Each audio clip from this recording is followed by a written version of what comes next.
Ya,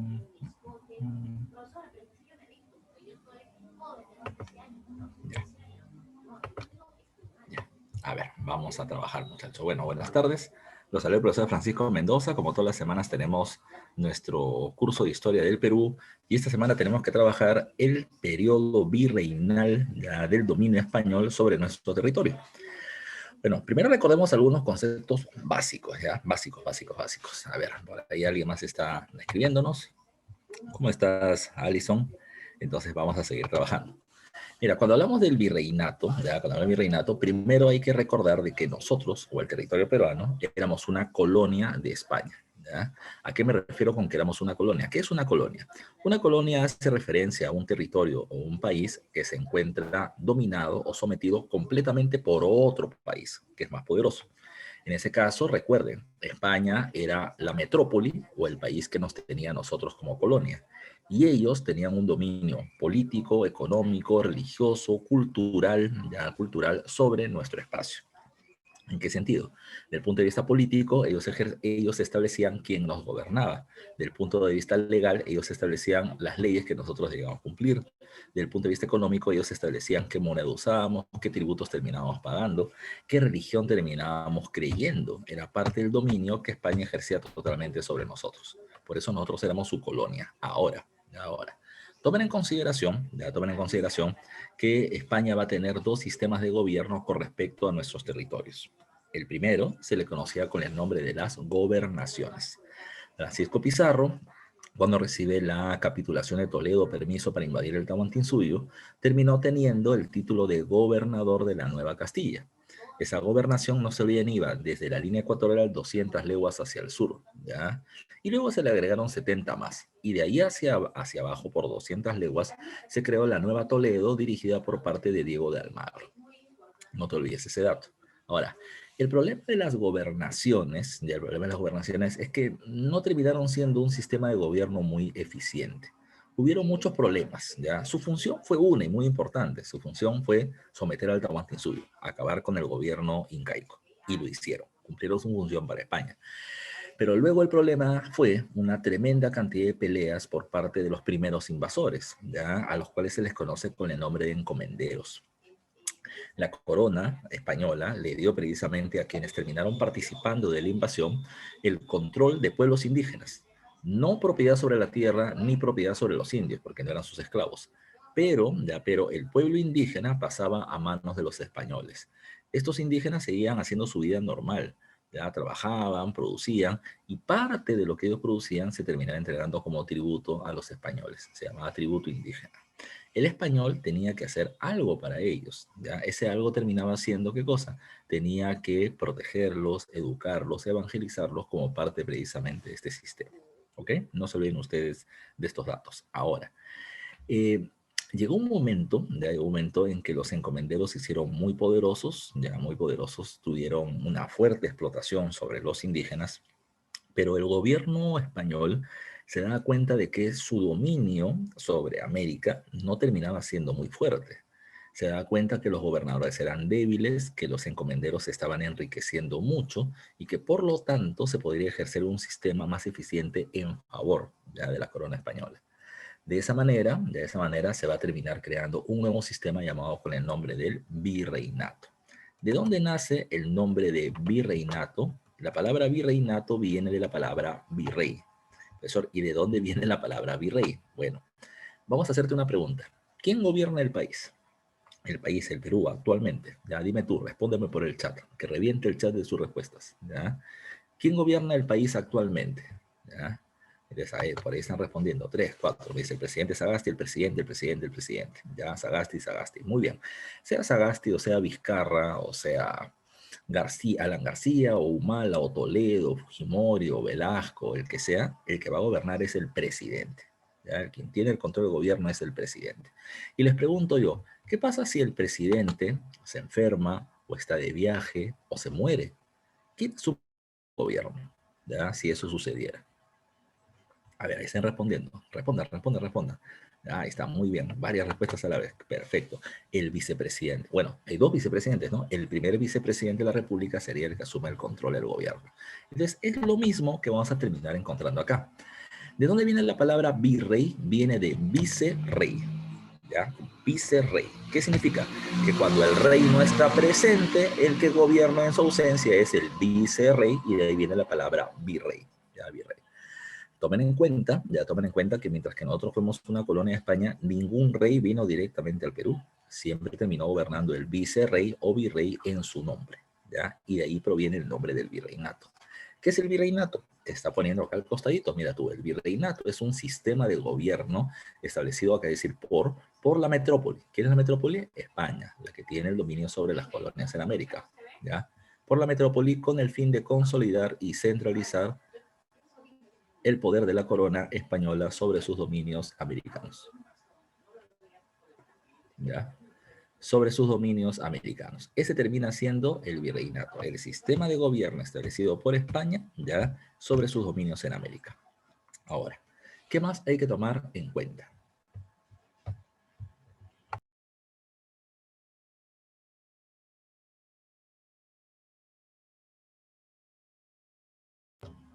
A ver, bajo esta cuestión hay que tomar en cuenta lo siguiente. Este sistema del virreinato va a comenzar en el año de 1542 con una serie de leyes emitidas por parte del rey Carlos I o Carlos V, ¿ya? Y este virreinato va a terminar desarrollándose hasta el año de 1821, época o fecha en la que se proclama la independencia por parte de San Martín, o también podría decirse en 1824, cuando Simón Bolívar derrota definitivamente a los españoles en la llamada batalla de Ayacucho.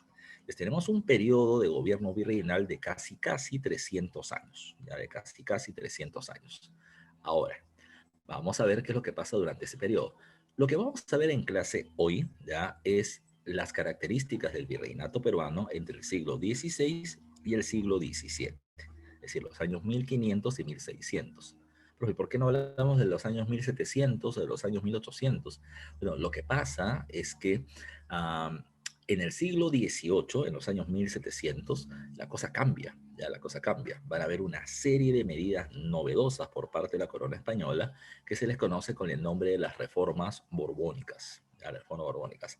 Pero ese tema de las reformas borbónicas es un sistema tan diferente, que es un tema diferente cuando este tema se termina trabajando para el tema virreinal. Hoy lo que vamos a trabajar son los siglos XVI y XVII, pero antes de meternos al tema, hay que explicar ciertas cosas. Mira tú, eh, a ver, yo tengo que explicarte ese tema en 1 hora y 50 minutos. Este tema, ya yo soy historiador sanmarquino, el tema nosotros nos lo enseñan en la universidad durante 3 años, ya durante 3 años. Yo tengo que resumir 3 años de cursos en 2 horas, ¿ya?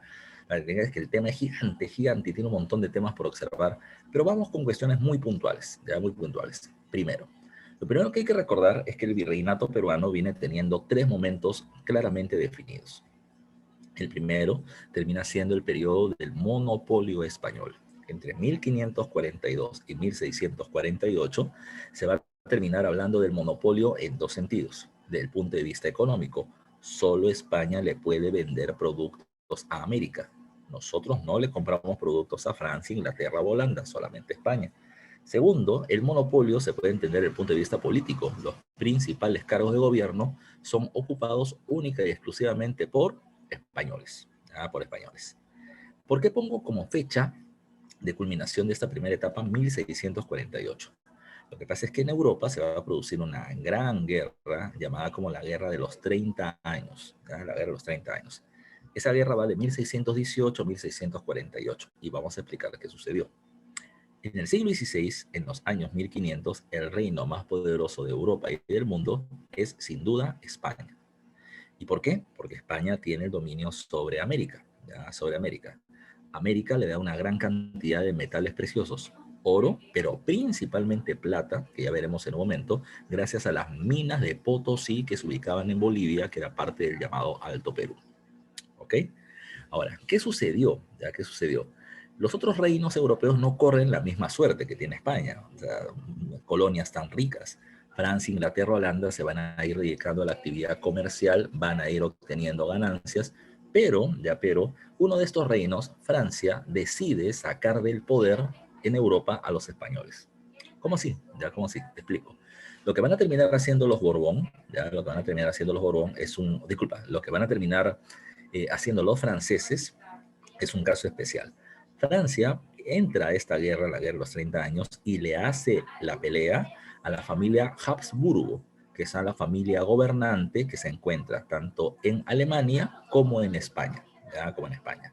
Para 1648, esta guerra culmina con victoria francesa, convirtiéndose en el reino más poderoso del mundo para aquel entonces. A partir de ese momento, España está muy preocupada en intentar mantener cierta influencia sobre Europa y va perdiendo el control real sobre América. ¿A qué me refiero? Seguimos siendo su colonia, seguimos estando bajo su mando, pero cada vez menos le hacemos caso a España, ¿ya? Es decir, España establecía leyes, pero acá no se cumplían tanto. Segunda cuestión. Durante la Guerra de los 30 años y después de la Guerra de los 30 años, España comienza a vender de nobleza y cargos de gobierno, ¿ya? Cargo de gobierno. Y hay mucha gente que va a terminar pagando mucho por esa situación. Profesor, ¿quién compra títulos de nobleza o cargo de gobierno?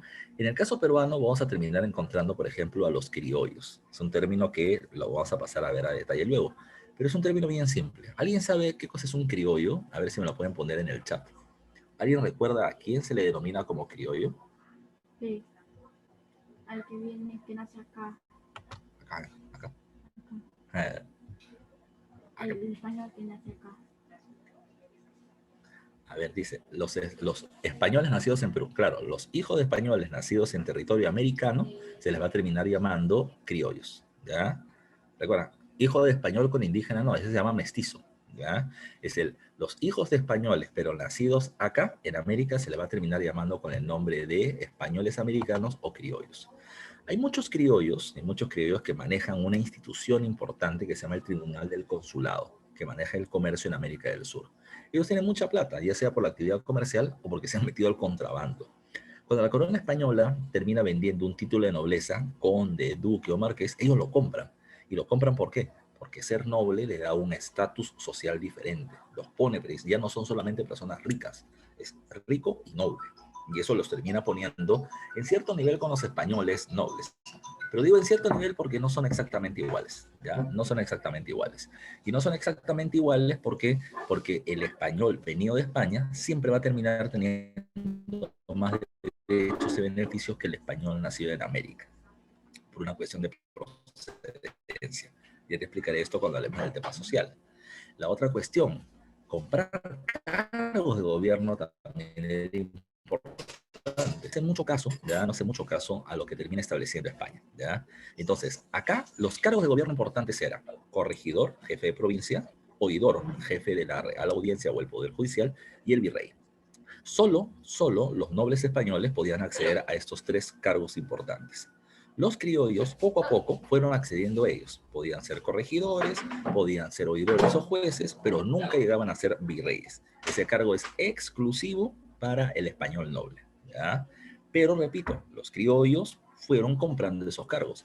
Cuando la corona española necesitaba de dinero durante la guerra y después de la guerra decía, vendo el cargo de oidor o de juez, no sé, vamos a poner una cantidad, lo vendo a 10.000 pesos, ya 10.000 pesos, los criollos terminaban diciendo, no te pago 10.000, te pago 50.000, ¿ya? Pero eso, 5 veces más, le pago 50.000, pero siempre y cuando el cargo sea hereditario. Yo seré oidor, mi hijo, mi nieto y mi bisnieto también lo terminarán siendo. Eso, ¿y por qué despilfarraban plata? ¿Acaso les sobraba? La verdad es que sí, ya, porque estaban metidos en el contrabando, en el comercio ilegal y tenían un montón de dinero. Y querían tener el cargo, ya el cargo de oidor o juez. ¿Por qué? Porque si yo tengo el control del comercio y productos de van a denunciar, va a juzgar el juez. ¿Y quién va a ser el juez? Un familiar mío, ¿ya? Y por lo tanto me va a terminar protegiendo de la situación, ¿ya? Así que era todo un sistema de corrupción que se venía haciendo acá. Entre 1648 y 1750 se vive la segunda etapa del virreinato llamado como la Edad de Oro Criolla. Insisto, seguíamos siendo parte del dominio español, pero pagamos nuestros impuestos, tenemos un virrey enviado por España, pero el gobierno realmente estaba en manos de los criollos americanos. Para el siglo XVIII, para los años 1700, con 1750 con fuerza, España quiere recuperar su dominio sobre América. Y eso le va a terminar dando vida a algo llamado con el nombre de las reformas borbónicas. Pero las reformas borbónicas, como te decía hace un rato, es parte de otro tema que hoy no lo vamos a terminar trabajando, ¿ok?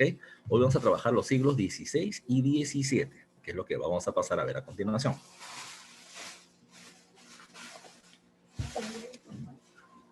Durante este lapso de casi 200 años, hubo un gobernante muy destacado, y ese va a ser el virrey Francisco de Toledo, ¿ya? Francisco de Toledo.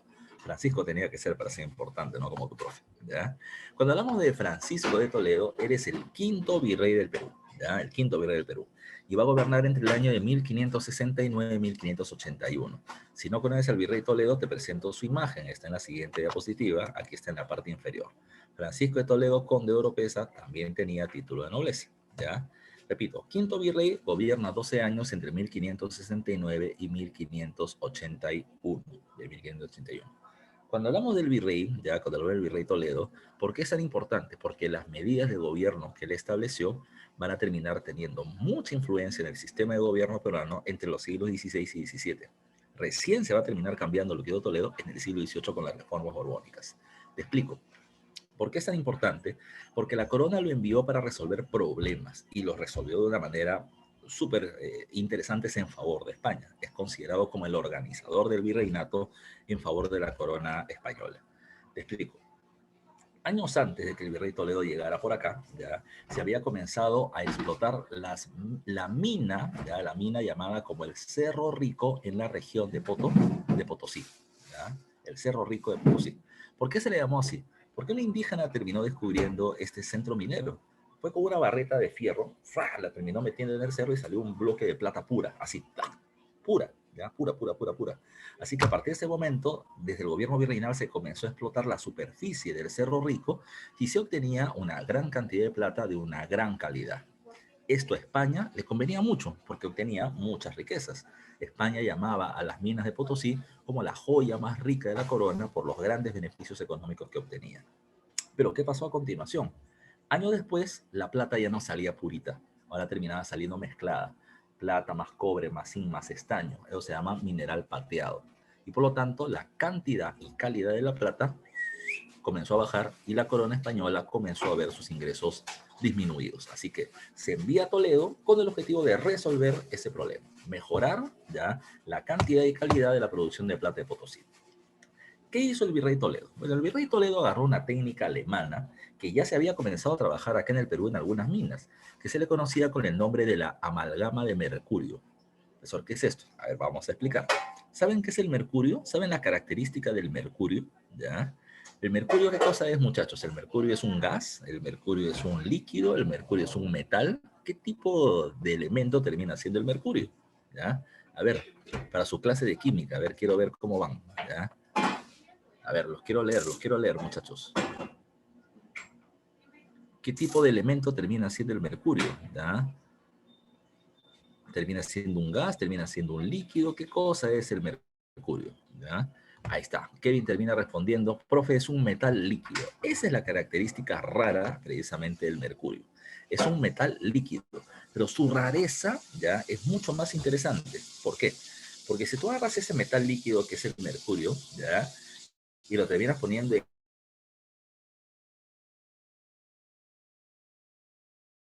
metal que sale de Potosí, que repito es plata, cobre, zinc, estaño, todo junto, lo fundes, lo pones en estado líquido y lo pones sobre estas piscinas de mercurio caliente.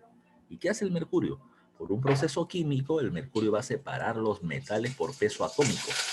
Es decir, tienes por un lado plata, por un lado cobre, por un lado zinc, por un lado estaño, ¿ya? Se separan. Y de esa manera se va a obtener plata de excelente calidad. Toledo no podía tener más suerte. Tiene la mina de plata más grande del mundo en el Alto Perú, Bolivia, la zona de Potosí, y tiene la mina de mercurio más productiva del mundo en Huancavelica, Al mercurio también se le llama azogue, y lo que hace Toledo es el sistema de la amalgama de mercurio o la purificación por el mercurio del metal plata. Con eso la situación mejora, pero no es suficiente. No es suficiente, ¿por qué? Porque para yo terminar teniendo una alta producción necesito sacar un montón de metal de Potosí. Y para sacar un montón de metal, entonces necesito un montón de gente que esté trabajando. ¿Ya? Lo primero que necesito, ya lo primero que necesito es entrar a las entrañas del cerro, entrar al cerro, y para eso voy a terminar abriendo algo llamado socavones. Voy a abrir un hueco en el cerro y voy a ir entrando. En la actualidad, ¿qué se hace? Huequito, huequito, huequito, huequito en forma circular, uno en el medio, pongo dinamita y ¡bum! Hago estallar el cerro. Y abro un hueco, abro un socavón. Pero en esa época no hay dinamita, ¿verdad? ¿Ya? Así que la dinamita, ¿cuál era? Era un trabajador indígena con su pico que esté abriendo y abriendo y abriendo el cerro, ¿ya? Con su carretilla y con su lampa para ir metiendo precisamente la piedra de los minerales e ir purificándolos afuera. Era un sistema de trabajo complicado. Ahora, se necesita mucha mano de obra indígena, mucha, mucha, mucha, ¿ya? Ahora, ¿cómo se va a terminar consiguiendo? Vamos a pasar precisamente ese nivel, ¿ya?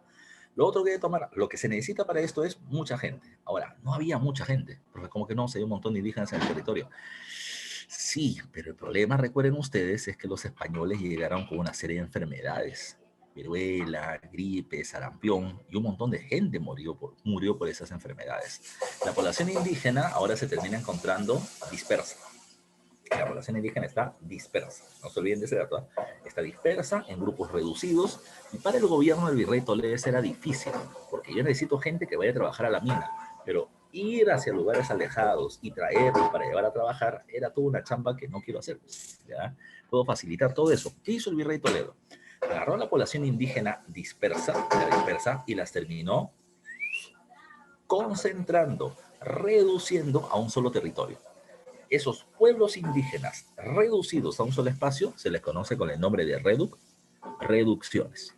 ¿Y la reducción para qué me servía? Para tener una gran cantidad de población en un solo territorio. Con lo cual, número uno, los puedo llevar a trabajar a las minas. ¿Ya? Los puedo llevar a trabajar a las minas. ¿Ya? Ese llevar a trabajar a la gente en las minas tiene nombre. Se le conoce con el nombre de la mita. Y como van a la mina, se llama la mita minera. Eso fue establecido por parte del virrey Toledo. Profe, ¿cómo se le ocurrió al virrey Toledo hacer esto? No se le ocurrió. Espero que recuerden. El término mita lo hemos trabajado hace un par de semanas. ¿Alguien se acuerda qué cosa era la mita? A ver, póngame en el chat. ¿Alguien se acuerda qué cosa era la mita? ¿Qué cosa es? La mitad minera. Ya, pero en el Tahuantinsuyo, ¿qué cosa era la mita? Ahí está respondiendo. Hay uno que está respondiendo, hay dos que están respondiendo. Vamos por más. Cinco. Yo quiero cinco. Cinco que me respondan. ¿Alguien recuerda qué era la mita en el Tahuantinsuyo? Ahí va, tres. Eso, vamos subiendo. Son tres y quiero cinco. Recuerden, ¿cuántos somos en clase? A ver, vamos a ver acá. Somos 41, somos en sala. ¿Ya? Van cuatro, uno más. Uno más y te ganas tu like. Ahí está, muy bien, cinco. ¿Ya? Dice acá. Era el trabajo obligatorio utilizado en la región andina. Pero recuerden, en la época incaica era el trabajo del pueblo de los ayllus en favor del Estado. ¿Ya? No se olviden de ese dato. Entonces, ¿qué cosa hizo el virrey Toledo? El virrey Toledo no crea el sistema de la mita. La mita ya existía. Ya existía. Toledo, vamos a poner por acá, ya, Toledo, vamos a poner este datito, va a terminar haciendo un censo, ya. Ese censo en la época del virrey Toledo tuvo su nombre, se le llamó visita general. La visita era la forma de llamar a los censos actuales. Toledo se fue con su grupo de gente, ¿a dónde? Se fue a los alrededores del Cusco y se terminó yendo hacia la zona de lo que hoy vendría a ser Puno, a Zángaro. Y terminó haciendo un censo poblacional. Cuánta gente hay, cuánta gente vive, cuánta gente ha muerto, cuánta actividad, cuántas tierras de cultivo tienen, cuánto ganado tienen, etcétera. Pero también comenzó a hacer preguntas históricas y lo que él terminó viendo y su gente es que en todos los territorios, cuando la gente hablaba del Tahuantinsuyo, todos repetían lo mismo. Cada vez que el Inca convocaba la mita, todo el mundo iba a trabajar. Entonces, para el virrey de Toledo, la idea era bien fácil. Todo el mundo tiene interiorizado que tienen que trabajar para el Estado como una forma de tributo. ¿Qué hizo Toledo? Agarró el sistema de la mita incaica y lo aplicó en el virreinato. Simple, ¿ya? Pero con una gran diferencia, ¿ya? Con una gran diferencia. Cuando tú ibas a trabajar en la mina, a través de la mita minera que hizo el virrey Toledo, pues ahora el gobierno te pagaba, ¿ya? Te pagaba un sueldo. Entonces, ¿por qué te pagaban? ¿Por qué no, solamente no les pagaban? Es que si no te pagaban eras esclavo. Y ya se había terminado estableciendo, ya hace algún tiempo atrás, que el indio tiene alma y es humano. Por lo tanto, no se le puede esclavizar, se le tiene que pagar. Toledo dijo, mira, vamos a pagarle, vamos a darle dinero, y de esta manera, ¿qué sucederá? Como tiene dinero, ya como tiene dinero, va a poder pagar su tributo en dinero. El tributo indígena ya no será en productos, el tributo indígena será en dinero. Primera cuestión. Pero además, supongamos, tú trabajas y te dan 600 soles. Pagas 300 soles de impuesto en dinero y los 300 restantes, creo que se salió. Y los 300 restantes ya te van a servir ¿para qué? Para que compres productos. Pregunta de examen de admisión. Toledo termina estableciendo el sistema, del sistema de la MITA para que la gente tenga dinero y pueda ser parte del mercado, del sistema de compra y ventas, ingresando al sistema mercantil. Pregunta de examen, ¿ah? Ya, pregunta de examen. Otra cuestión más, y otra cuestión más. Antes, cuando los pueblos indígenas estaban dispersos, yo tenía que ir pueblito a pueblito para pedirles que paguen el impuesto. Pero ahora, como todos están en un solo lugar, entonces solamente voy a ese lugar y cobro el tributo.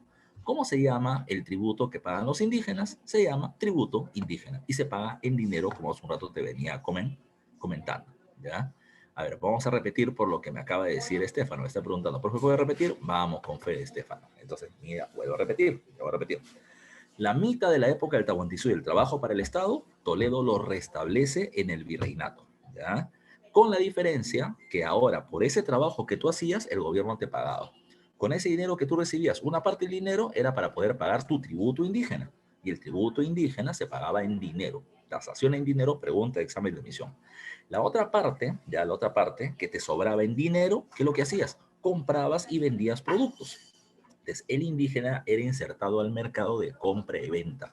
Recuerden que los indígenas, desde la época prehispánica, solamente se manejan por trueque, ya producto por producto, pero ahora va a ser bien por dinero. Ya los indígenas son insertados al mercado.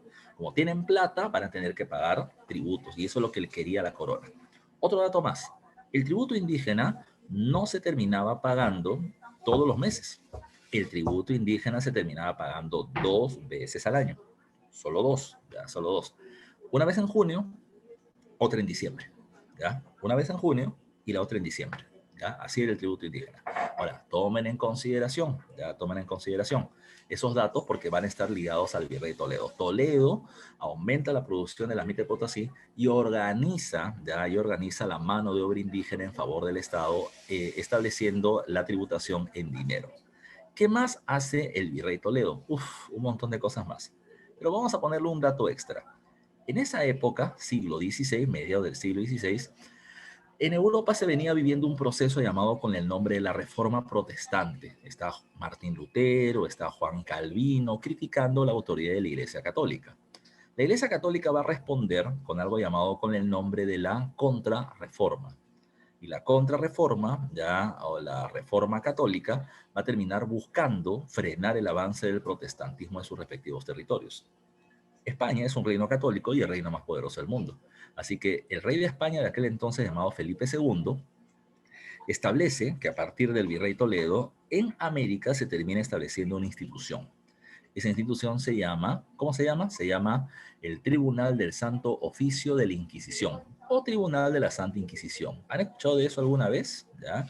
Del Tribunal de la Santa Inquisición. ¿Alguien recuerda? A ver, dígame sí, dígame no. ¿Ya? A ver, varios están respondiendo. Sí, sí, sí, sí, sí. Perfecto. ¿Qué pasa en el Tribunal de la Santa Inquisición? La Santa Inquisición lo que hace es perseguir y castigar a los herejes. ¿Quién era el hereje? El hereje es aquel que se desvía de la pureza de la fe católica, aquel que no cumple las leyes, las normas y las reglas de la Iglesia Católica, va a ser llamado con el nombre de hereje, perseguido y castigado. Pero es una pregunta, un indígena que todavía seguía adorando al sol, ¿ya? O que todavía creía de que eso es lo real, ¿también era llamado hereje y lo castigaban? No, al indígena no, porque el indígena recién está aprendiendo a ser cristiano. Pero si tú eras un español o un criollo, o un negro y terminabas haciendo eso, a ti sí te castigaba, ¿ya? Por si acaso. Eso lo establece también el virrey Toledo. Las medidas de Toledo, repito, con respecto a la organización laboral, con respecto a la organización poblacional, con respecto a la producción minera, van a terminar siendo muy exitosas y Toledo es considerado como el principal organizador del virreinato en favor de la corona española. Ahora, después de hablar del virrey Toledo y su importancia, hay que terminar hablando de la organización del gobierno, la organización política durante el virreinato. Cuando hablamos de la organización política, el gobierno virreinal va a terminar teniendo dos tipos de instituciones. Ahí dice, una es la institución de la metrópoli y la otra termina siendo la institución colonial o institución americana. Eso, ¿por qué se le llama metrópoli? Vuelvo a repetir esta palabra que te dije hace un rato. ¿Ah? Metrópoli termina siendo un reino que posee colonias fuera de su territorio. ¿Ya? El reino es España. Entonces estamos hablando de las instituciones que están allá en España. Allá en España, ya en España, habían dos, y aquí están. Uno es el rey y el otro es el Consejo de Indias. Te paso a explicar poco a poco. ¿Ya? ¿Quién es el rey? El rey es la máxima autoridad dentro del reino. ¿Ya? Lo que él dice se cumple, teóricamente. Lo que él dice se cumple. Lo que él dice se cumplen como leyes y las leyes del rey en su reino se llaman real cédula. ¿Ya? Real cédula. Cuando tú escuchas la palabra real, no es porque sea real de verdadero, sino es real del rey. ¿Ya? La real cédula es la ley del rey. ¿Ya? La ley del rey. Ahora, el rey, ya el rey, o los reyes de España, mientras que existió el virreinato del Perú en esta fecha que hemos mencionado hace un ratito, fueron 10 los reyes de España, fueron 10. Cinco fueron de la dinastía Habsburgo entre los siglos XVI o XVII, también llamados con el nombre de Austrias porque provenían de ese reino, de ese territorio. Y los otros 5 pertenecían a la familia Borbón. La familia Borbón, de la familia Borbón, terminaba teniendo procedencia francesa y gobernó entre el siglo XVIII y parte del siglo XIX, con las llamadas reformas borbónicas. ¿Ok? ¿Cuántos reyes, ya repito, eran? Eran 10, 5 Habsburgo, 5 Borbones. Entre los Habsburgo, 2 gobernaron en el siglo XVI. A ellos se les llama los Austrias mayores, porque en el siglo XVI España era el reino más poderoso del mundo.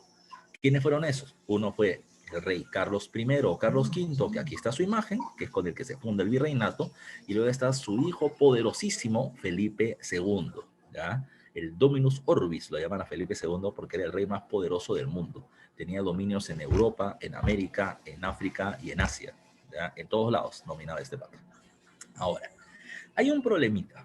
Carlos I o Carlos V, cuya imagen está ahí, terminaba teniendo 7 coronas sobre su cabeza. Profe, ¿qué hacía equilibrio para que no se le caigan? No, ¿ya? Te digo de que él terminaba teniendo 7 reinos que debía gobernar. ¿Cuáles eran estos? Eran Castilla y Aragón, en España, ya en España, que eran herencia de sus abuelos los reyes católicos. Estaba Sicilia, Saboya y Nápoles, en los territorios de Italia, que eran herencia de su abuelo, el rey Fernando el Católico. Además de estos cinco, era rey de Flandes, que actualmente serían Holanda, Bélgica y Luxemburgo, y era emperador del Sacro Imperio Romano Germánico o Alemania, heredado de su abuelo, el emperador Maximiliano V del Sacro Imperio, ¿ya? Y de Yapa, el continente americano, ¿ya? Y de Yapa, el continente americano, para que veas que era un montón lo que terminaba manejando ahora. Lo que quiero que entiendas es que era humanamente imposible de que él pueda manejar todos los territorios a la vez. No podía, ya no podía, porque sus territorios eran muy extensos. Por eso es que Carlos terminó estableciendo la siguiente propuesta.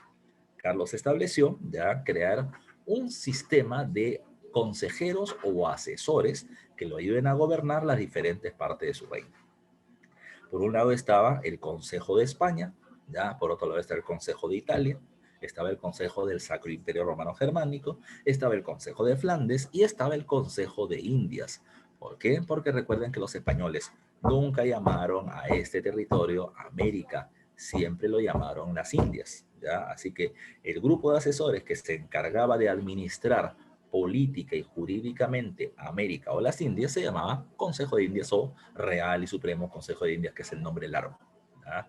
Ahora, ¿qué función cumplía el Consejo de Indias? Número uno, ellos hacían las leyes con las que se dirigía el territorio americano. Así que esas leyes se le llamaban leyes de Indias, ya, leyes de Indias. Número dos, eran el máximo tribunal de justicia a donde podían llegar los americanos. Te explico el caso porque luego lo vamos a ir viendo en un ratito nada más. Supongamos que tú y yo no vivimos en Perú, ni vivimos en Lima, ¿ya? Supongamos que vivimos en, no sé, ya vivimos en Colombia, ¿ya? Vivimos en, ¿cuál podría ser? A ver, dime una ciudad de Colombia que te acuerdes, ¿ya? A ver si estás vivo por acá. Bogotá. Bogotá. ¿Otra más que te puedas acordar? Cali. Cali, ya, muy bien, ¿ya? A ver, Cali. Vamos a suponer que vivimos en Cali, ¿ya? Por acá también han puesto, a ver, ¿qué más están poniendo por acá?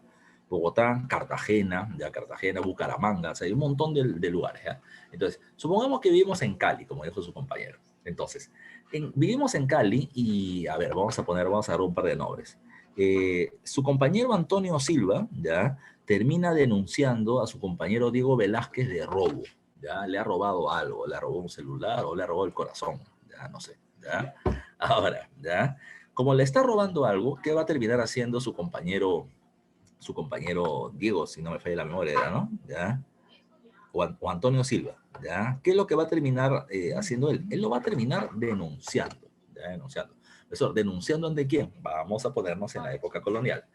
La primera instancia judicial, la primera persona ante el que tú denunciabas este caso que te he mencionado, que es un robo, era al gobernante de tu provincia. Y el gobernante de la provincia se llamaba como corregidor, ¿ya? El corregidor, ¿ya? Era el jefe de la provincia y la primera instancia judicial. Ahora, si el veredicto del corregidor no le gusta a alguna de las dos partes, ¿qué va a terminar pasando? La persona que no le gusta puede terminar haciendo algo llamado apelación. ¿Qué significa? No me gusta el resultado de ese corregidor, entonces lo llevo a una instancia superior. ¿Cuál es el siguiente nivel judicial? Después del corregidor viene la audiencia. Las audiencias eran los poderes judiciales que se encontraban en las provincias del virreinato. Recuerdo un dato. Virreinatos entre el siglo XVI y XVII en América solamente había dos virreinatos, solo dos. ¿Cuáles eran? Uno era el virreinato de México o Nueva España, que iba del sur de los Estados Unidos hasta el norte de Panamá. Todo eso terminaba siendo el virreinato de México. Y desde Panamá hasta Chile, toda Sudamérica, menos Brasil ni Venezuela, le pertenecían al virreinato del Perú. Eso, ¿y Venezuela a quién le pertenecía? Venezuela le pertenecía al virreinato de México. ¿Ya? ¿Ya? La Gran Colombia aparece después con la independencia. Entonces, ¿qué pasaba? La audiencia de esta zona, porque tú estás en Cali, era la audiencia de Santa Fe de Bogotá. Entonces tú pasabas del corregidor a la audiencia de Bogotá. ¿Ya? ¿No te gusta el resultado de Bogotá? Entonces te puedes ir a la máxima instancia judicial en el virreinato del Perú. Como Colombia era parte del Perú, entonces podías llegar a la Real Audiencia que estaba en Lima. ¿No te gusta el resultado de Lima? Te puedes ir a España, al Consejo de Indias, que era el máximo tribunal de justicia a donde podían llegar los americanos. Pero fue una pregunta, y si no me gustaba el resultado del Consejo de Indias, entonces te podías ir a ninguna parte porque hasta ahí nomás te terminaban escuchando. Ese era el máximo nivel. Ahora, profe, una pregunta. Si me han robado un celular, ¿ya? Si me han robado un celular, ¿yo me voy a ir hasta España para terminar haciendo juicios? No, eso por lo general no sucedía, pues, ¿ya? Eso por lo general. Si tú estabas en Cali, por lo general quedaba con el corregidor.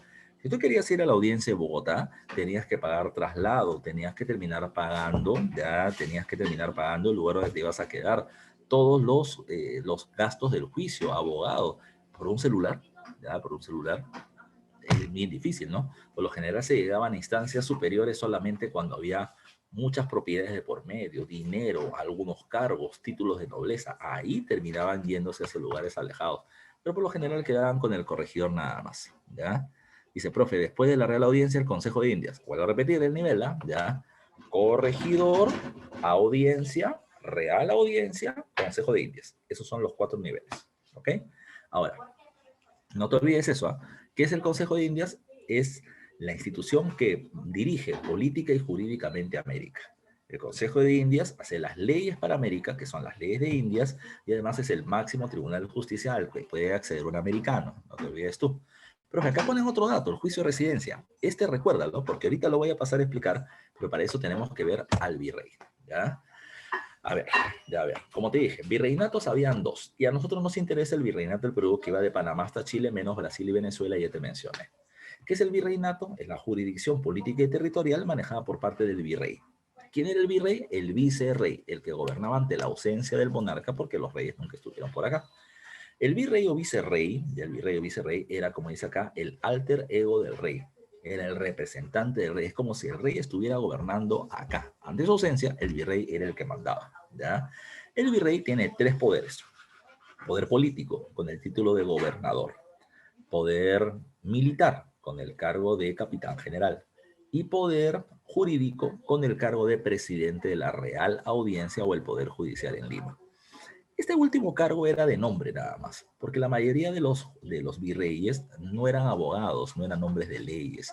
Entonces, como no conocían el tema legal, ellos podían ir a un juicio, podían ver el juicio, pero no tenían derecho ni siquiera a opinar, porque cada vez que hablaban demoraban demasiado los procesos judiciales, ¿ya? Así que tenían derecho a ir a un juicio, pero no tenían ni voz ni voto, ¿ya? Ni voz ni voto.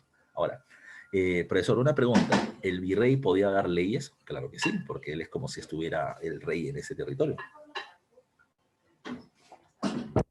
Profe, y si el rey daba real cédula, porque era rey real, entonces el virrey daba vicerreal cédula, no.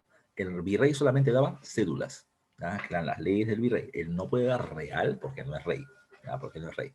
Otra cosa más, profe, los virreyes eran honestos, tremendos corruptos, hijo de su madre, ¿ya? Corruptísimos, ¿ya? Corruptísimos. Profesor, ¿ya? Profesor, y cuando eran corruptos los denunciaban, un montón de denuncias. Cuando el virrey estaba ejerciendo su cargo de gobierno, podía tener un montón de denuncias, montón de denuncias, pero no lo juzgaban. ¿Por qué? Porque también se entendía de que como él tenía un cargo tan importante, sus opositores, sus enemigos, lo van a querer golpear, disminuir, debilitar. Y por eso es que mientras que estuviera en el cargo, no se le juzgaba. Cuando acababa su tiempo de gobierno, él pasaba a un juicio, que es este juicio llamado como el juicio de el juicio de residencia, ¿ya? Todos los virreyes pasaban por el juicio de residencia, que eso se hacía en el Consejo de Indias en España, ¿ya? Entonces, ¿qué pasaba? Se terminaban leyendo todas las denuncias en su contra y solamente había un juicio, un solo juicio, ¿ya? Un solo juicio. Se terminaba viendo si era culpable o inocente de todas las denuncias que había. Pero fue una preguntita, ¿y cuántos virreyes terminaron siendo declarados culpables y llevados a la cárcel por eso? La respuesta es cero. Cero. Pues ninguno terminó siendo declarado culpable porque todos eran inocentes, no. Muchos eran culpables, pero todos fueron declarados inocentes por algo, ya por algo. El virrey tenía que enviarle al rey una vez al año impuestos, ¿ya? Una vez al año tenía que enviarle impuestos, ¿ya? Pero el virrey terminaba haciendo dos cosas. Él enviaba impuestos, ya impuestos al rey, y terminaba enviando un óvulo, terminaba enviando un regalito, terminaba enviando una propina al Consejo de Indias, ¿ya? Pero su propinita pues no era 50 céntimos, era un montón, ¿no? De plata. Por tanto, cuando el virrey terminaba llegando al Consejo de Indias para ser juzgado, le decían, señor, usted está acusado de corrupción y de enriquecimiento ilícito. Y el virrey los miraba, ¿no? Pues, ya, está bien. ¿Y qué problema hay? ¿Ya? Profesor, ¿y por qué era tan descarado el virrey? Porque todo el mundo sabía de dónde salió la propina que llegaba al Consejo de Indias, de los actos de corrupción que terminaba haciendo el virrey. Así que como todos habían recibido plata, todos calladitos, nadie podía decir nada. Y así se manejaba el sistema, ¿ya? Profesor, ¿me estás hablando del virreinato peruano o me estás hablando del Perú actual? Te estoy hablando del Perú de siempre, ¿ya? De siempre. Nuestra corrupción es una cuestión novedosa, nuestra corrupción y nuestra ineficiencia es una herencia colonial, ¿ya? ¿Ya? Así que esas son, lamentablemente, como está diciendo su compañero José, son costumbres que se mantienen. Y es que no es una costumbre, es una estructura, así se mantiene el sistema, ¿ya? Dice, profe, ¿cuál es el siguiente cargo después del Consejo de Indias? Después del Consejo de Indias, por encima del reino. Ya no queda otra. ¿Ya, Estefan? Ahora, vamos a seguir. Ya vamos a seguir. Te dije hace un ratito. Ya te dije hace un ratito. El virreinato peruano que iba de Panamá hasta Chile venía teniendo en su interior una serie de audiencias o centros judiciales. Hablamos de una. Hablamos de una que era Santa Fe de Bogotá, en Colombia. Pero también estaba Panamá, ¿ya? Panamá, también estaba Quito, también estaba Buenos Aires o Río de la Plata, estaba Santiago y más adelante Montevideo, ¿ya? Pero tomen en cuenta, cada una de estas eran audiencias o centros judiciales en las provincias del inmenso virreinato que había, ¿ya? Y los jueces eran conocidos con el nombre de oidores. En la Real Audiencia, en el lugar donde te escuchan, entonces el que te oye es el juez, el oidor, ¿ya? El oidor, no se olviden ustedes. Ahora, ¿qué más? Ya, ¿qué más? En el Perú, recuerden ustedes, el territorio estaba dividido en provincias. Y esas provincias se les conoce con el nombre de de corregimientos. No se olviden ese nombre, ¿eh? Las provincias del virreinato eran llamados corregimientos, ya, corregimientos. Un corregimiento o provincia, estaba conformado de varias reducciones o pueblos de indígenas, y también estaba conformado por una ciudad o pueblos de o pueblo de españoles, ¿ya? Repito, Varias reducciones de indios más una ciudad de españoles terminaba formando un corregimiento. ¿Quién dirigía el corregimiento? El corregidor o jefe de provincia. A ver, profe, ¿y qué hacía el corregidor? ¿Cuál era la función del corregidor? Mira, el corregidor tenía 4 funciones importantes, ¿ya? 4. Primera función importante del corregidor. El corregidor, ya te lo dije hace un rato, es el juez en primera instancia. Entonces, tú denunciabas, ¿ya?, los abusos en tu contra ante el corregidor y él terminaba dando un veredicto, que por lo general quedaba ahí o podía llegar a la audiencia, real audiencia o consejo de indios. ¿Ok? No te olvides de eso. Primera función, juez de primera instancia. Segunda función del corregidor, ¿ya? La segunda función es que él organiza la mita. ¿Te acuerdas qué es la mita? La mita es el trabajo del pueblo para el Estado, ¿ya? El trabajo del pueblo para el Estado. Pero que se pagaba, no se olviden ustedes, ¿eh? Ahora, Toledo estableció una mita, la mita minera, la mita para la mina. Pero en el paso del tiempo, el gobierno virreinal dijo, pero ¿por qué utilizamos a los indios para la mita nomás si hay un montón de indígenas que podemos explotar? Así que ahora la mita, el trabajo, terminaba siendo de diferente tipo. Estaba la mita minera, estaba la mita obrajera, para el obraje o la producción textil, estaba la mita de plaza, que servía para que la gente vaya a construir un puente, un camino, una casa, un palacio, una casona o una iglesia. Y también estaba la mita de Pongo, ¿ya? La mita de Pongo era para que los indios vayan como trabajadores a las casas de los nobles. A la casa de los nobles, ¿ya? Se está disparando. Entonces, ¿ya? Entonces, lo que hay que tomar en consideración, ya lo que hay que tomar en consideración es que quien definía a dónde te ibas a trabajar era el corregidor. Ahora, el corregidor, ya el corregidor, a ti como trabajador, como indígena, ¿a dónde te gustaría ir a trabajar? A ver, dame tu respuesta. ¿Te gustaría ir a trabajar a la mina, a la producción de ropa, ya, a construir puentes y caminos y casas, o a terminar yendo como sirviente a la casa de los nobles, ya? ¿Ya? ¿Cuál de esas te convendría? Profe, no quiero ninguna, pero escoge una de esas 4. ¿Cuál te sería menos complicada? ¿Cuál terminaría siendo menos pesada de esos 4 trabajos? ¿Ya? ¿Ya? ¿Cuál termina siendo? A ver, uno, me está respondiendo uno. Ya, somos 40 y tantos. ¿Ya? A ver, 2 me están diciendo, mira, uno dice la casa de los nobles como sirviente, claro. Otro me dice, profe, a producir ropa en el obraje, claro, ya, claro. Pregunta, ¿alguno de ustedes le gustaría ir a trabajar a la mina? ¿Ya? La mina. No. Para trabajar en la mina tenías que irte a un lugar alejado, dos semanas caminando, ¿ya? Después de eso, 2 semanas trabajando, después 2 semanas de regreso. Era un trabajo pesadísimo, nadie quiere trabajar en la mina. Ahora, ¿qué pasaba? El corregidor, y escucha bien, tú me estás diciendo, nadie quería trabajar a la mina. Profesor, y el corregidor, ¿cómo decide a quién manda a trabajar a dónde? Ah, es que ahí viene la pendejada, ya dije la palabra, ahí viene la pendejada acá. Te explico, ¿eh? Tercer punto, ya, para poder llegar a ese tema que te estoy mencionando. El tema del impuesto. El virrey, o sea, la corona española le dice al virreinato del Perú, ¿sabes qué? Tú me tienes que pagar de impuesto 10 millones de pesos de oro. El virrey termina eso, como tiene 50 corregimientos, le dice, bueno, cada corregimiento me tiene que pagar 200,000 pesos, ya 200,000 pesos o 20,000 pesos. Y entonces cada corregidor, ¿qué es lo que hace? Lo que él tiene que hacer es conseguir esos 20,000. Yo tengo 5 reducciones, ¿ya? 20,000 pesos, 5 reducciones, 4,000 pesos cada reducción me tienen que pagar. La reducción o pueblo indígena tiene su líder, que es un indígena, que es un indio noble llamado cacique. Entonces yo le digo, cacique, 4,000 pesos es lo que me tienes que terminar pagando en el mes de junio. Les repito lo que les dije hace un rato, ¿eh? El tributo indígena no se paga todos los meses, se paga 2 veces al año. En junio te corresponde a ti, corregidor, pagarme 4,000 pesos. Entonces, el cacique, disculpa, el cacique va a repartir esa cantidad entre la cantidad de pobladores tributarios dentro de su territorio, ¿ya? Entonces, en el mes de junio llega el corregidor y le dice, a ver, cacique, dame los 4,000 pesos que te corresponden. Y el cacique termina entregando 3,800. Y el corregidor le dice, ¿y los 200 que faltan?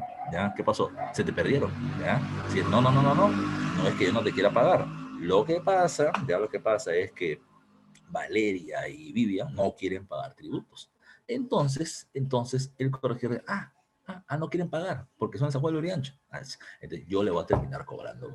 Pero, sorry, ¿qué hacía el virrey? El virrey iba y le decía, hijita, ¿por qué no paga? El otro, fuera, acá no te va a pagar. Entonces el corregidor no hacía eso.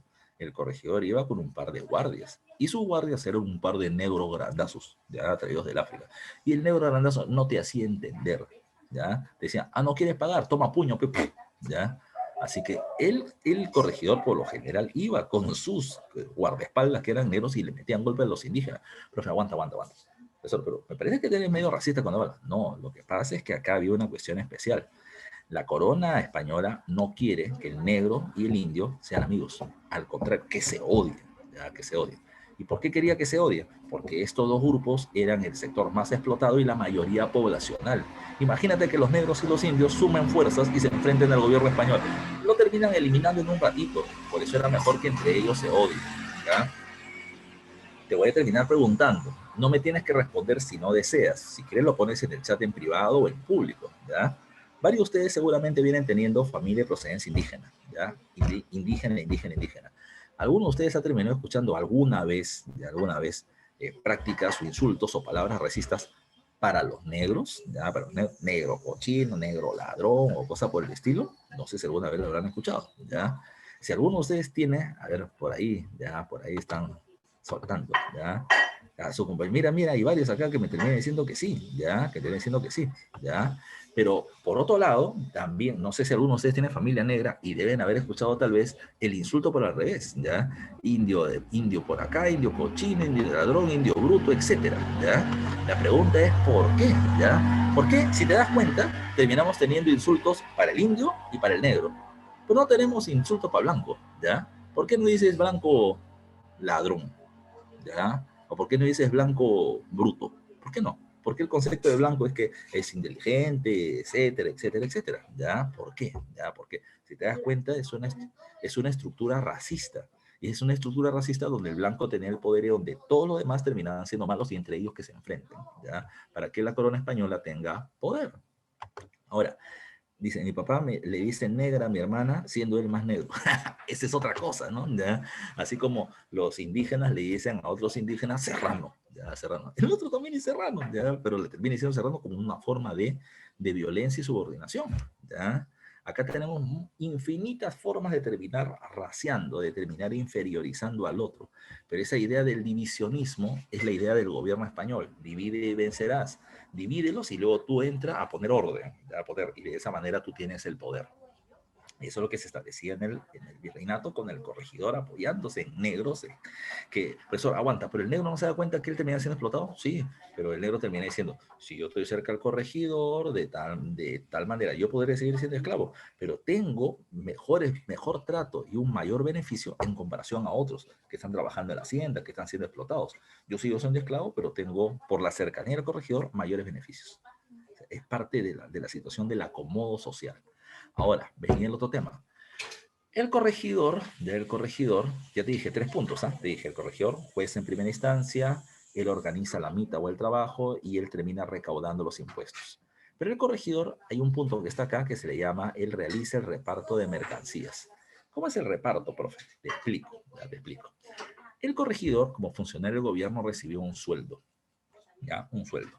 ¿Cuánto era su sueldo, profe? Vamos a poner en términos actuales que el corregidor gane 10.000 soles mensuales, ¿ya? 10.000 soles mensuales. No le pagaban 10.000 soles mensuales, le pagaban 5.000. Profe, los otros 5 se lo pagaban, pero se lo pagaban en productos.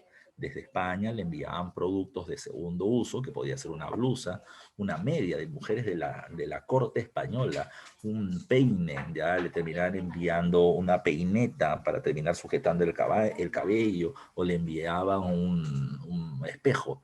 Y eso el corregidor se lo tenía que vender a quienes pudiera. Y ahora, ¿quién estaba bajo el mando del corregidor? Las reducciones de indígenas principalmente.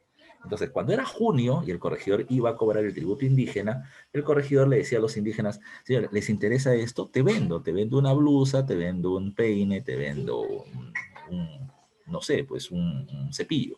Entonces, las mujeres indígenas decían, señor, ya, a ver, tú me estás enviando una media de seda de una mujer de la nobleza española que nunca en su vida caminó por donde yo camino. Ella termina calzando 35, tiene un piecito así, yo subo y bajo cerro y tengo un tamalón de este vuelo. ¿Para qué me sirve esa media? Nadie se lo compraba. Eran productos, objetos inútiles. Nadie se lo compraba. Y el corregidor perdía plata. Así que, ¿qué hacía el corregidor? Fácil, el corregidor ya no te preguntaba si querías comprar o no. El corregidor a todos los ponía en filita, a todos los ponía en filita el día que iba a cobrar el tributo. Y cuando estaban en fila, a todos les iba entregando un producto, se los repartía, ¿ya? Y la gente se lo compraba, no le quedaba otra. El reparto terminaba siendo los productos poco útiles que los indígenas estaban obligados a comprar el corregidor. Pero fue una pregunta, ¿ya? ¿Y si no le quiero comprar? ¿Y si no le quiero comprar, qué va a pasar? No pasa nada, no te preocupes. Pero como tú no le compras productos al corregidor, el día que el corregidor tenía que repartir los trabajos de la mita, ¿qué hacía? Tú no me compraste, anda, vete a la mita, a la mita minera, ya, anda, vete a la mina, ya, porque no me has comprado. Tú me has comprado, perfecto. ¿Cuál es un trabajo suave? Anda, vete como sirviente del noble o anda, vete a la producción de ropa, trabajo suave. ¿Me compras? Trabajo suave. No me compras, trabajo duro, ¿ya? Entonces la gente decía, mejor le compro, pues no me queda de otra, ya no me queda de otra. Así que todo el mundo se acomodaba. Obligado tenías que comprarte, no le quedaba otra, ¿ya? Esa es la manipulación que se va a establecer. Siguiente cuestión a tomar en cuenta, ¿ya? Te decía, los corregimientos son un conjunto de reducciones. ¿Qué es una reducción? Un pueblo de indígenas. ¿Quién dirigía el pueblo de indígenas? Un líder indígena que era un noble indio llamado cacique. Pero este cacique, no te olvides, está sometido al corregidor. Y también estaban las ciudades. En las ciudades viven los blancos. Los blancos o españoles terminaban siendo de dos tipos. Estaba el español peninsular, el que venía de España, y estaba el español americano o indiano, que era el criollo, ¿ya? Ellos tienen un líder. ¿Cómo se llama su líder? El alcalde, ¿ya? El alcalde. ¿Y el alcalde dónde está? En el municipio, pero el municipio en esa época se llamaba cabildo, ¿ya? Cabildo. En la actualidad hay alcaldes, y los alcaldes también tienen concejales, ¿ya? Y los concejales de aquella época se llamaban la Junta de Notables. Era parte de lo que terminaba sucediendo durante este periodo en el virreinato. No te olvides tú. No te olvides de esos datos fundamentales, ¿ok? Ahora, acá, profe, ahí está el tema de la intendencia, te lo estás salteando. No, lo que pasa es que eso no corresponde tanto a este tema, ¿ya? Pero el abuso del corregidor por llevarlos a trabajar a lugares alejados como las minas de Potosí, el abuso del corregidor por venderles productos que no le eran útiles, ¿ya? Y además, porque ya no se va a poder evadir el tributo indígena, que en un momento te explico, ¿ya?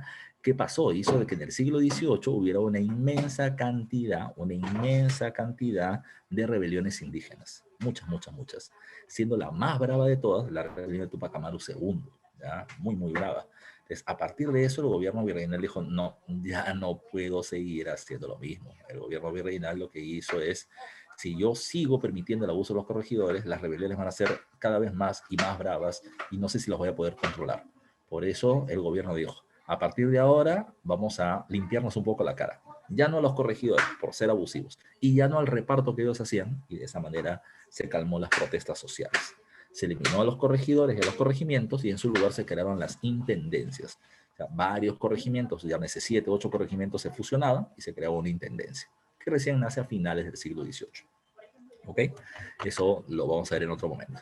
Vamos a la economía. Ya hablamos del gobierno, nos vamos a la economía. Ese es otro tema largo. Cuando hablamos de la economía virreinal, vamos primero a ver el tema de la actividad comercial.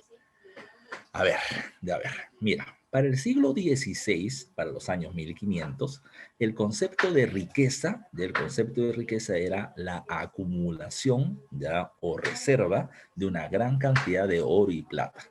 Por lo tanto, se consideraba como el reino más rico aquel que tuviera una mayor cantidad de oro y plata acumulado en reservas. ¿Quién era el reino más poderoso del siglo XVI en el mundo? Nada más y nada menos que España. ¿Y por qué? Porque España había logrado obtener una gran cantidad de oro, producto del saqueo de los templos en el Tahuantinsuyo y del pago del rescate de Atahualpa. Pero, así como hay un ciclo de obtención de oro, hay otro ciclo de obtención de plata. Y en el caso de la plata, que es lo que vamos a encontrar, encontramos el caso de la explotación de las minas de Potosí. En el siglo XVI, por lo tanto, la minería de oro y plata, es la que va a terminar convirtiendo a España en el reino más rico. Eso se le conoce con el nombre de bullonismo. El bullonismo termina siendo, repito, la acumulación de metales y piedras preciosas que terminó convirtiendo a España en el reino más rico de la región. Ahora, ¿qué es lo que va a terminar pasando luego? ¿ya? Otra segunda característica es la promoción de la actividad comercial o mercantilismo. La corona española promueve la actividad comercial, pero va a terminar cobrando muchísimos impuestos, muchísimos impuestos. Además de eso, la corona va a intervenir no solamente con los tributos, sino que también va a intervenir con el control del precio de los productos, de tal forma que eso es la práctica comercial que venía teniendo. Otro dato importante para el comercio, te dije hace un rato, España ejerce esto llamado con el nombre del monopolio. ¿Qué significa el monopolio? Que América... Así es, así es. Solamente le pueden comprar productos a un reino. No le podemos comprar productos a Francia, no le podemos comprar productos a Portugal, ni a Italia, ni a Inglaterra, ni a Holanda, ni a nadie. Solamente España. Un solo vendedor para todos los compradores. ¿Ya? Solamente España. Es el monopolio. Y esa es la base del poder español, no se olviden. El hecho de tener un continente enterito con una gran cantidad de población que le compra productos solamente a ellos. Ahora, ya, por eso dice acá, sistema de comercio con dominio unilateral. España tiene el dominio sobre América. Ya, se acabó el problema. Ahora. Tomen en cuenta lo siguiente. Además del monopolio, hay un segundo dato, ¿ya? Hay un segundo dato, que es el llamado exclusivismo. Exclusivismo. Profe, ¿qué cosa es exclusivismo? Te explico, ya te explico. El comercio entre España y América se va a terminar haciendo entre tres puertos. ¿Cuáles son esos puertos? Uno es el puerto de Sevilla en España, el puerto de Veracruz en México y el puerto del Callao en el Perú. Solo 3 puertos para la actividad comercial. ¿Ya? No se olviden de ese dato, ¿eh? Solo 3 puertos. Eso ha sido pregunta de examen de admisión. Entonces, vamos a poner un ejemplo. ¿Ya? Vamos a poner un ejemplo. Imagínate que tú estás viviendo en España. Tú vives en Madrid, vives en Barcelona, vives en Bilbao, ¿ya? Vives en cualquier otro lugar. Si tú quieres terminar llevando productos hacia América, no puedes salir del puerto de tu pueblo, sino que obligatoriamente tienes que pasar por el puerto de Sevilla. No se olviden, ¿eh? Tienes que salir obligatoriamente por el puerto de Sevilla, ¿ya? El puerto de Sevilla. Entonces, pasas de Madrid a Sevilla y de Sevilla a América. De Sevilla a América. No se olviden, ¿eh? Cuando vienes a América, si te vas al Virreinato de México, vas al puerto de Veracruz. Y si es que vienes al Virreinato del Perú, tienes que ir obligatoriamente al puerto del Callao. Esos eran los llamados puertos mayores o puertos exclusivos para la actividad comercial. ¿Ya? No te olvides tú. Ahora, he sido pregunta de examen de admisión y está acá en la parte inferior izquierda de tu diapositiva. Ahora, mira, venir de Sevilla al Perú, al Callao, no era nada fácil. Nada fácil. ¿Por qué? Porque tenían que cruzar todo el océano Atlántico y llegaban a Portobelo en Panamá. Cuando llegaban a Panamá, ¿qué es lo que hacían? Desembarcaban los productos del barco, los llevaban con carretas, con caballos y con mulas hasta el Océano Pacífico o Mar del Sur y luego los llevaban hacia el Callao. Acá en el Callao estaba el llamado Tribunal del Consulado de Lima, que era la institución que manejaba el comercio dentro del virreinato. Los productos que venían de España llegaban acá y desde el Callao se terminaban trasladando ¿a dónde? A lo que sería Ecuador, Panamá, Colombia, Bolivia, Chile o Argentina. Entonces, el comercio era muy lento. Veamos esto. Un producto español tiene que llegar a Argentina. Argentina, ¿ya? Profesor, ¿cómo hace? Fácil, pues se hace toda esta ruta y viene directamente a Argentina. Eso debía ser, pero no se hacía. El producto iba todo el Atlántico, pasaba por Panamá, llegaba hacia el Callao y luego le daba toda la vuelta a Sudamérica y terminaba llegando hacia Argentina. Tomen en consideración ¿ya? De que los productos llegaban a Argentina muy tardíamente. Y como tenían que terminar haciendo tanto viaje, los productos llegaban muy caros. Como llegaban muy caros, ¿qué es lo que preferían los argentinos? Comprar productos de contrabando, ¿ya? Productos ilegales, productos que no terminen ya registrando impuestos y que por lo tanto terminen generando un producto más barato. Eso es lo que vamos a terminar encontrando durante este periodo, ¿ya? Ahora, tomen en cuenta, todo comercio entre España y América, si productos que vengan de España a América o de América a España, tenían que pasar por la llamada Casa de Contratación de Sevilla. Ellos tienen que, número 1, registrar los productos que van a terminar entrando, saliendo, registrar la tripulación y terminar cobrando los impuestos. Así que todo el comercio entre España y América lo maneja la Casa de Contratación de Sevilla. Otro dato que hay que tomar en cuenta con respecto a este proceso, muchachos, entiendan esto que es fundamental. Pregunta, ¿ya? ¿Qué se traía de España a América? Se traía ropa, se traía herramientas, se traía vino. Pregunta, ¿y qué salía de América hacia España? ¿Ya? ¿Qué cosa era lo que salía de América hacia España? ¿Qué se llevaba hacia España? A ver, te quiero leer. ¿Qué cosa crees que se llevaba de América hacia España? Ahí estaba respondiendo uno, pero quiero leer más personas. ¿Ya?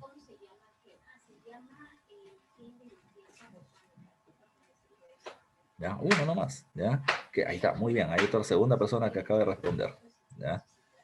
Entonces, acá lo que vamos a terminar encontrando es el tema de la materia prima, de los minerales, ¿ya? Los minerales. Producto agrícola no, porque el viaje era muy largo, ¿ah? El viaje demoraba no menos de 60 días. Desde el camino ya esos productos agrícolas se habían pudrido. Pero temas minerales, plata y oro. Ahora, te pregunto yo, si de acá sale plata, ya, si de acá sale plata y va a terminar avanzando por el Océano Pacífico y por el Océano Atlántico, ¿no crees tú que en el camino te pueden terminar robando? ¿Ya? ¿No crees tú que en el camino te pueden terminar robando? Profe, ¿te robaban en el mar? Claro, pues, ¿qué cosa había en el mar para que te roben? ¿Quiénes estaban en el mar para que te roben? Sí, me dicen, muy bien, pero ¿quiénes estaban? Piratas, muy bien, los piratas.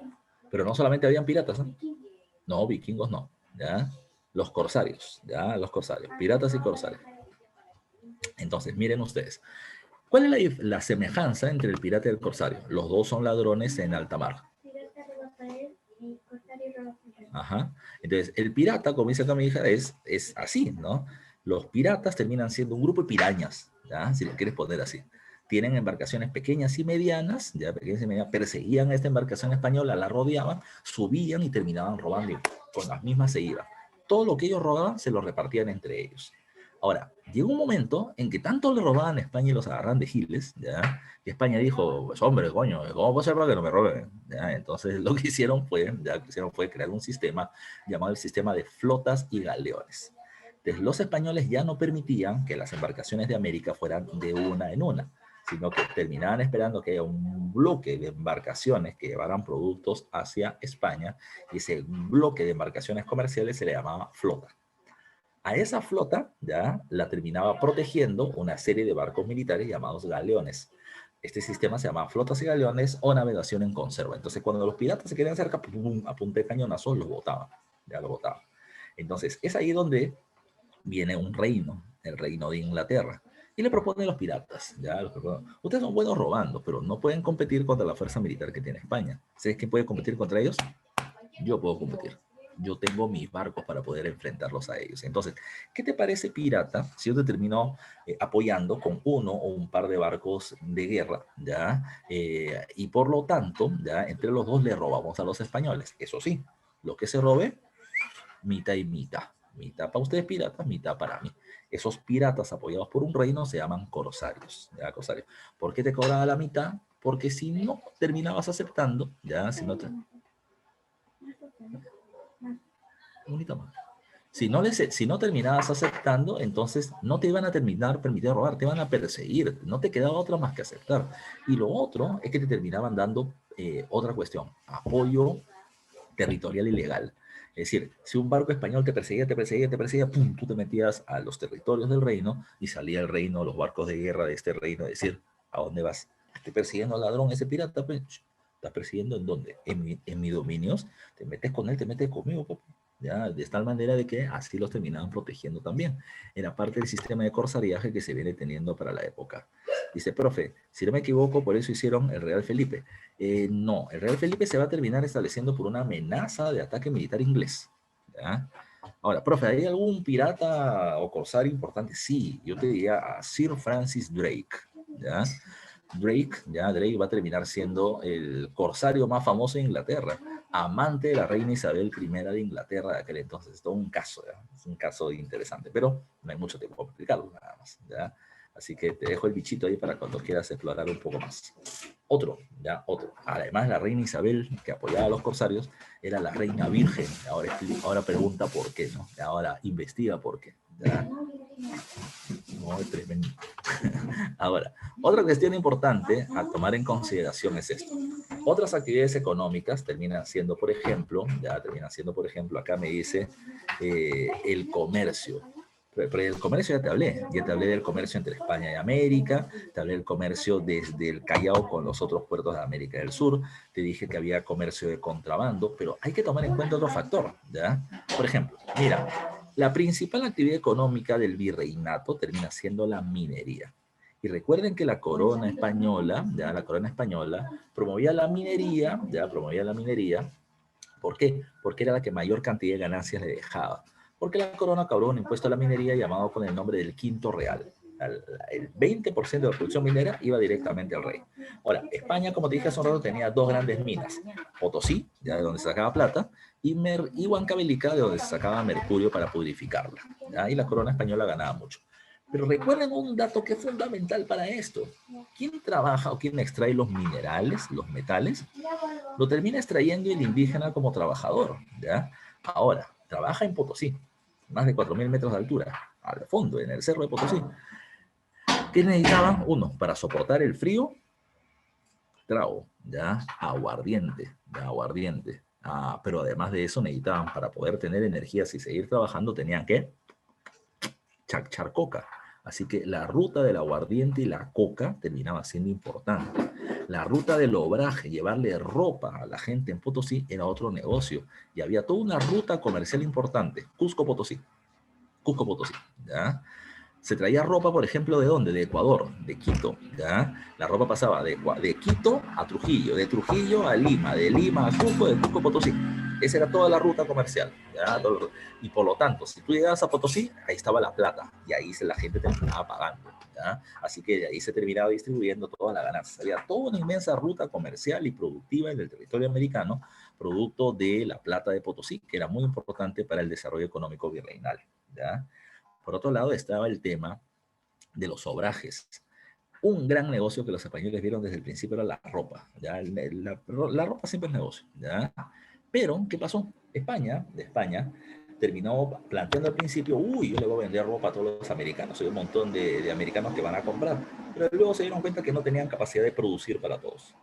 Como se dieron cuenta que no tenían capacidad de producir, entonces se terminó permitiendo en América los centros de producción de ropa llamados obrajes. Obrajes. Y eran negocios relativamente rentables. Pero hay otro tema que es importante, la propiedad sobre la tierra. Los españoles siempre quisieron tener propiedad sobre la tierra y no siempre se la dieron. A los primeros invasores al Tahuantinsuyo, o a América en general, lo que se les dio fue algo llamado encomiendas. Se les dio pueblos indígenas para que los españoles los eduquen, los protejan y los evangelicen, y a cambio este pueblo les pagaba un tributo que era el tributo indígena. Pero no tenías ni indio esclavo ni tierra como propiedad. La corona española no lo ofreció. Luego votó a los encomenderos, ¿ya? Les quitó las encomiendas por rebeldes y chao, ¿ya? Ahí aparece el virreinato. Pero hay otro dato que es fundamental. Cuando el gobierno virreinal, cuando el gobierno español dijo, vamos a establecer el virreinato, entonces se dieron cuenta de algo. ¿Ya? Yo necesito funcionarios de experiencia para terminar estableciendo el virreinato. Funcionarios de experiencia. Ahora, ¿dónde voy a obtener esos funcionarios de experiencia? En América no, porque los españoles que habían terminado viniendo eran mucha gente de mal vivir o terminaban siendo muy pobres que habían terminado viniendo a América a cambiar su condición socioeconómica, pero no eran personas preparadas para organizar un sistema como el virreinato. Esas personas, ¿dónde estaban? Estaban en España, eran funcionarios españoles. Ahora, cuando vienen por acá, ya la pregunta es, ¿cómo los atraes? ¿Ya? ¿Cómo los atraes? Yo siempre pongo un ejemplo. ¿Ya? Supongamos que varios de ustedes, muchachos, quieren estudiar medicina. ¿Ya? A ver, díganme quién de ustedes quiere estudiar medicina. ¿Ya? A ver, díganme ustedes. Yo, por favor, quiero ver sus nombres. ¿Ya? Uno. ¿Ya? Uno nomás quiere decir dos. ¿Ya? Ya, ahí está. Ángela, Zaira, Gabriela, ya, Nieves, Fabricio, quieren estudiar medicina. ¿Ya? A ver, entonces, sus compañeros estudian medicina, estudian su carrera 10 años, ya 10 años estudian medicina. Después de haber estudiado sus 10 años de medicina, ya se especializaron en algo.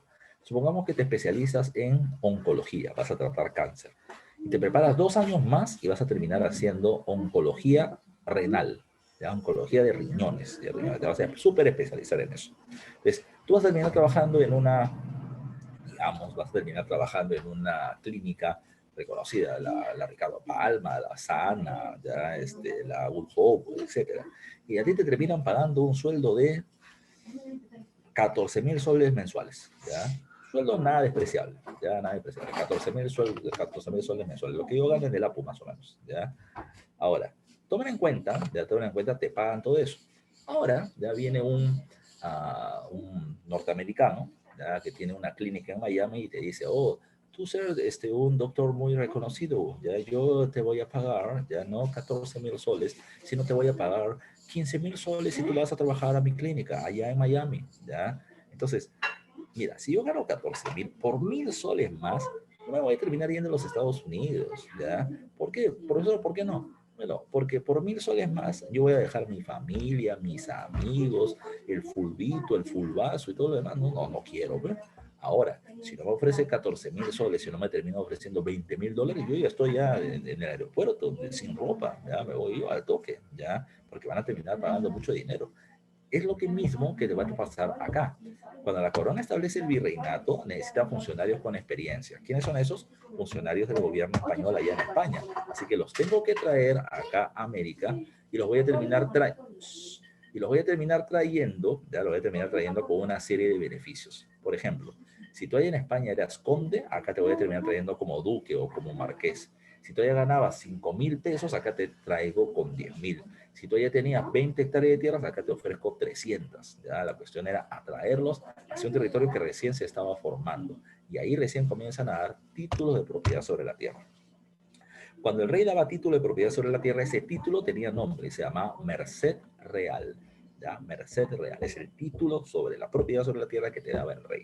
Y no solamente estaba la Merced Real, sino también había otra fórmula. La otra fórmula es que como el número de españoles era muy reducido, ¿ya? Habían españoles que se hacían, ¿ya?, del control de un territorio, pero no tenían título. Más adelante llegaba un censo o una visita y le decía, ¿dónde está tu título de propiedad? No tengo. Entonces, la corona española solamente tenía dos opciones. O los vota de un territorio que han estado controlando durante los últimos 20 años, pero sin título, o los deja, porque ellos son los únicos españoles que están metidos ahí. Si los deja, les hace pagar una multa llamada composición y les termina legalizando la propiedad sobre sus tierras. ¿Ok? Pregunta de examen de admisión. Otro dato más. ¿Para qué podían ser utilizadas las tierras? Depende. Podían ser utilizadas para la agricultura y se llamaban haciendas, o podían ser utilizadas para la ganadería y se llamaban estancias. La mano de obra, ya la mano de obra en las haciendas, en las estancias, en los obrajes, va a depender, ya va a depender. En la zona de la sierra, la mayoría de la población va a terminar siendo indígena. Y el indígena va a terminar trabajando bajo la condición de yanacona. El yanacona es un campesino que por lo general no recibe un tributo, sino que trabaja una parcela de tierras, ¿ya? Trabaja para el hacendado o el gamonal, ¿ya? Y luego tiene una parcela de tierra para poder conseguir alimentos para él y su familia, ¿ya? ¿Ok? Es el caso del indígena bajo la condición de siervo o yanacona. Por otro lado, el negro, que va a trabajar bajo la condición de esclavo, va a terminar trabajando en la costa. Es decir, ¿por qué el negro no trabaja en la sierra? Porque no soporta el clima, ¿ya? No soporta el frío, no soporta la altura, así que no está diseñado para ese espacio. Aparte, el gobierno español tampoco quiere que indígenas y negros se terminen mezclando, porque ya te dije que se tenía una rebelión, ¿ya? Así que había una suerte de segregación. Indio para la sierra, negro para la costa. Así era la división del momento. ¿Ok? ¿Qué más? ¿Ya qué más? Vamos a seguir trabajando. Los tributos, es una forma en que el Estado va a terminar teniendo ingresos económicos. ¿Y qué tributos vamos a terminar encontrando importantes en la época del virreinato? Comencemos con ya que es el impuesto del tributo indígena, que está acá en la parte inferior de este bloque. Ya, el tributo indígena. El tributo indígena es el impuesto más importante por la cantidad de población indígena que terminaba existiendo, ¿ya? Entonces, era el que pagaba la mayor cantidad de población, ¿ya? Te dije hace un rato también, recuerden que el tributo indígena no se termina pagando todos los meses, se paga 2 veces al año, en el mes de junio y en el mes de diciembre, ¿ya? Ahora, también recuerden que es un tributo, como dice ahí, exclusivo, ¿ya? Exclusivo. ¿Por qué? Porque no existe tributo blanco, no existe tributo negro, solamente existe tributo para el indio por ser indio. Ahora, no lo pagan todos los indígenas. Como ya lo veremos en un rato, hay indio noble e indio del pueblo, indio de cédula, ¿ya? Y el indio noble no paga tributos, ¿ya? No paga tributos. Siguiente caso, ya, siguiente caso. El otro impuesto, ya, es el que pagan los católicos, ya, los católicos. Profesor, ¿y si no soy católico no pago impuestos? Pues sí, pero en el virreinato no podías no ser católico. O eras católico o eras católico, ¿ya? No había de otra, ya no había otra. Profe, ¿no podía ser luterano? ¿No podía ser protestante? ¿No podía ser judío? No. Si tú eras luterano, si tú eras calvinista, si tú eras judío, te llevaban, como te dije hace un rato, al tribunal del Santo Oficio de la Inquisición y te terminaban juzgando por hereje y te terminaban poniendo castigos, siendo el más grave de todos, que te quemen vivo en el auto de fe, ¿ya? Así que, por lo tanto, no era una cuestión tan fácil que digamos. El diezmo era el impuesto agropecuario, agrícola y ganadero que se terminaba pagando a la Iglesia Católica, que era la única iglesia que podía estar dentro del territorio. ¿Ok? Sigamos. Además de esto, estaban los impuestos, el impuesto a la minería, que te expliqué hace un rato. Ese impuesto se llama el quinto real. El 20% de la producción minera terminaba pasando a manos del gobierno español, ¿ya? Además de eso, encontramos los impuestos comerciales. Si yo quiero comprar o vender un producto dentro del territorio peruano actualmente, tienes que pagar un impuesto llamado IGB, Impuesto General a las Ventas, ¿ya? En la época del virreinato, ese IGB se llamaba alcabala. Profesor, ¿18% también? No, era solamente el 2% del precio del producto. Si comprabas una chompa de 100 soles, 2 soles era para el Estado, ¿ya?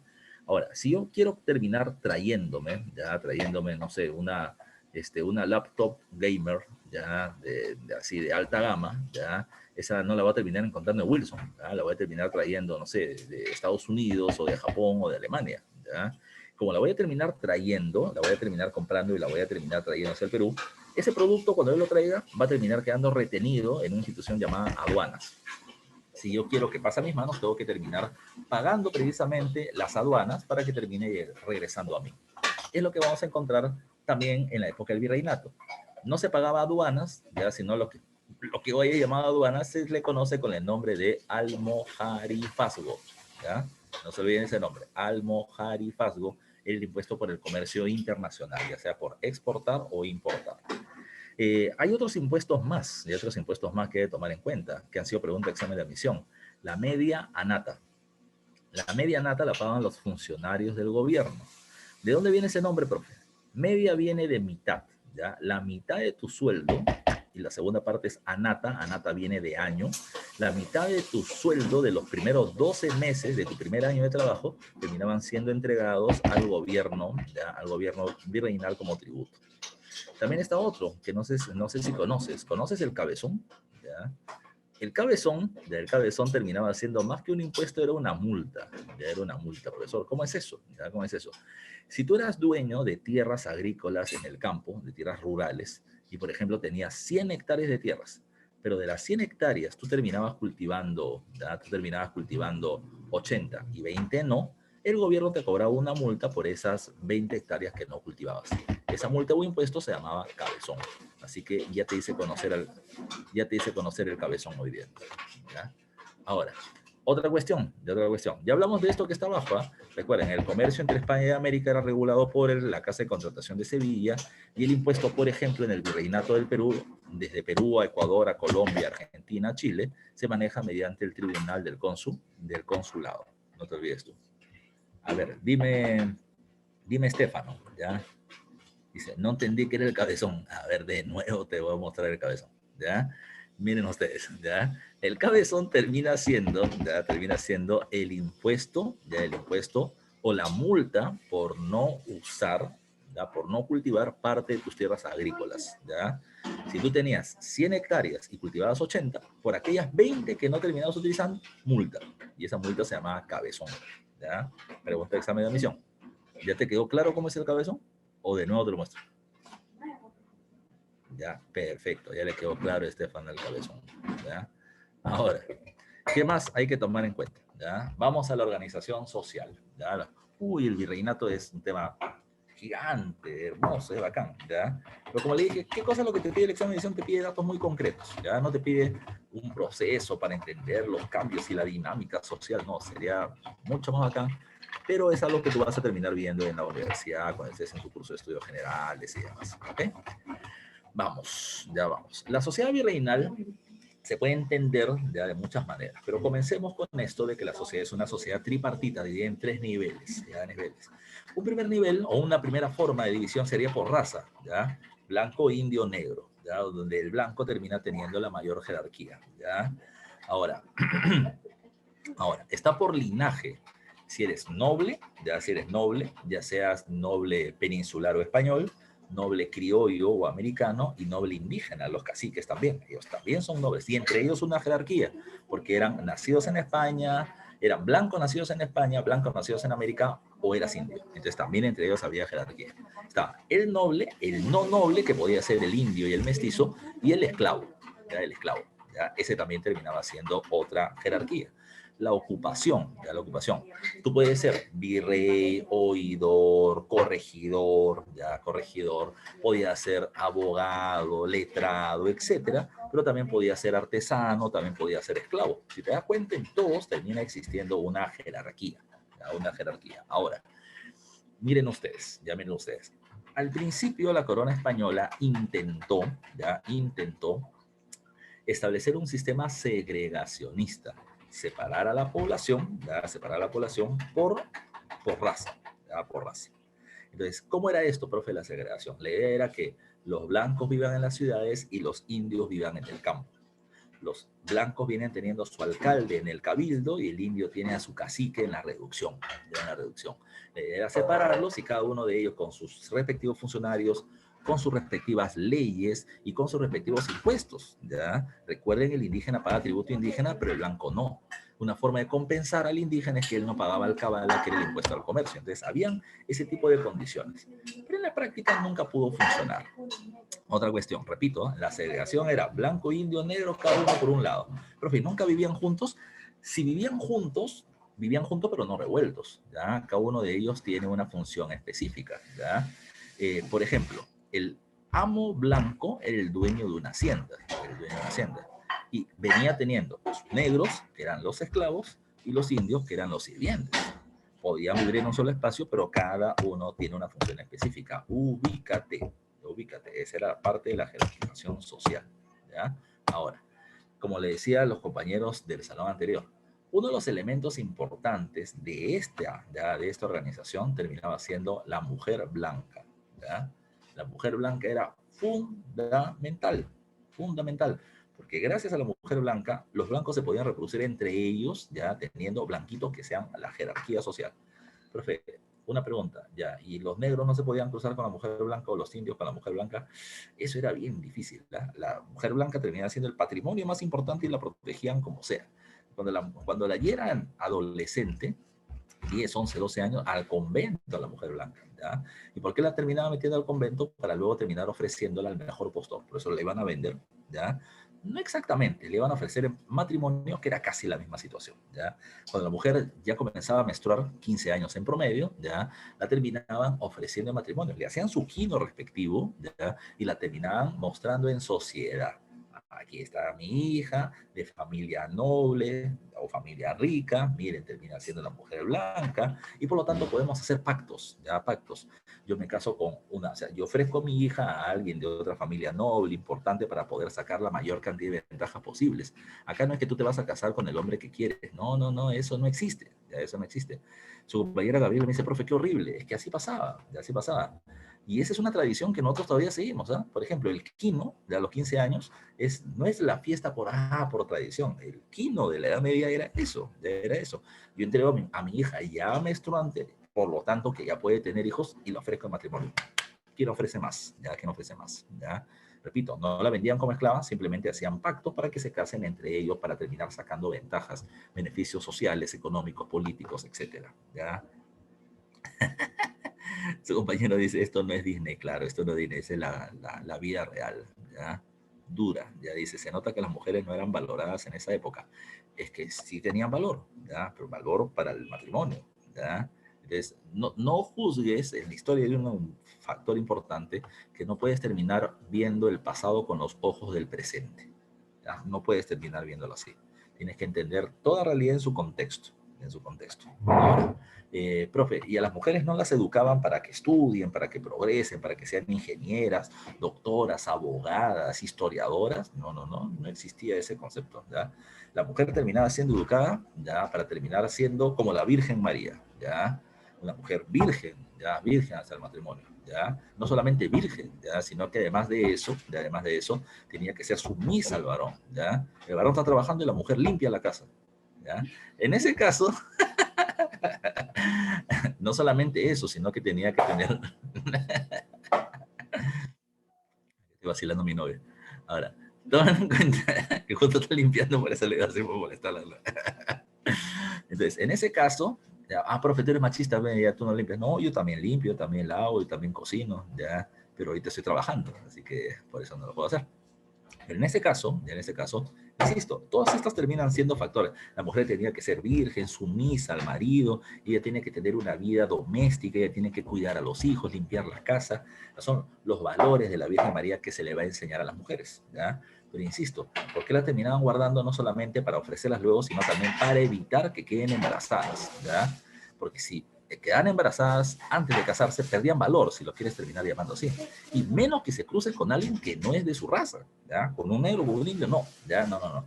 Había que evitar eso, ¿ya? Por eso es que la idea es protegerla para que se case con otros blancos, nada más. Otro factor. La división social, ya, la división social estaba, repito, entre la República de Españoles, o el grupo de españoles que iba a vivir en la ciudad, y la República de Indios que iban a vivir en las reducciones. El español, ya, el español era de dos tipos. Estaba el español nacido en España o en la península ibérica, por eso lo llamaban español peninsular, y estaba el español nacido en América, que era el criollo o español americano. ¿Ok? ¿Ya? Ahora, profesor, ¿peninsulares y criollos eran iguales? Es que también hay que tomar en cuenta que había una diferencia. Habían peninsulares o chapetones, porque cuando llegaban a América y se iban a alguna región de la sierra, le salieron sus chapas bien rojas acá en los pómulos, ¿ya?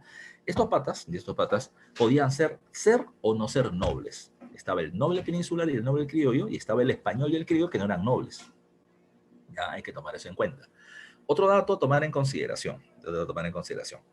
Estos personajes, ¿ya? Profesor, ¿tenían alguna ventaja? Dice por acá. Eran de ascendencia europea y acumularon fortuna, tenían posición social e influencia política debido a eso. Muchos de ellos eran comerciantes, profesor, pero ¿comerciantes de qué tipo? ¿Qué terminaban vendiendo? Bueno, venden varias cosas, ¿ya? Tienen diferentes negocios. Piensa en un negocio de la época. ¿Tú crees que terminaban vendiendo, no sé, automóviles? No, pero no existía, ¿ya? Entonces, un negocio en la época podría ser, por ejemplo, una pulpería.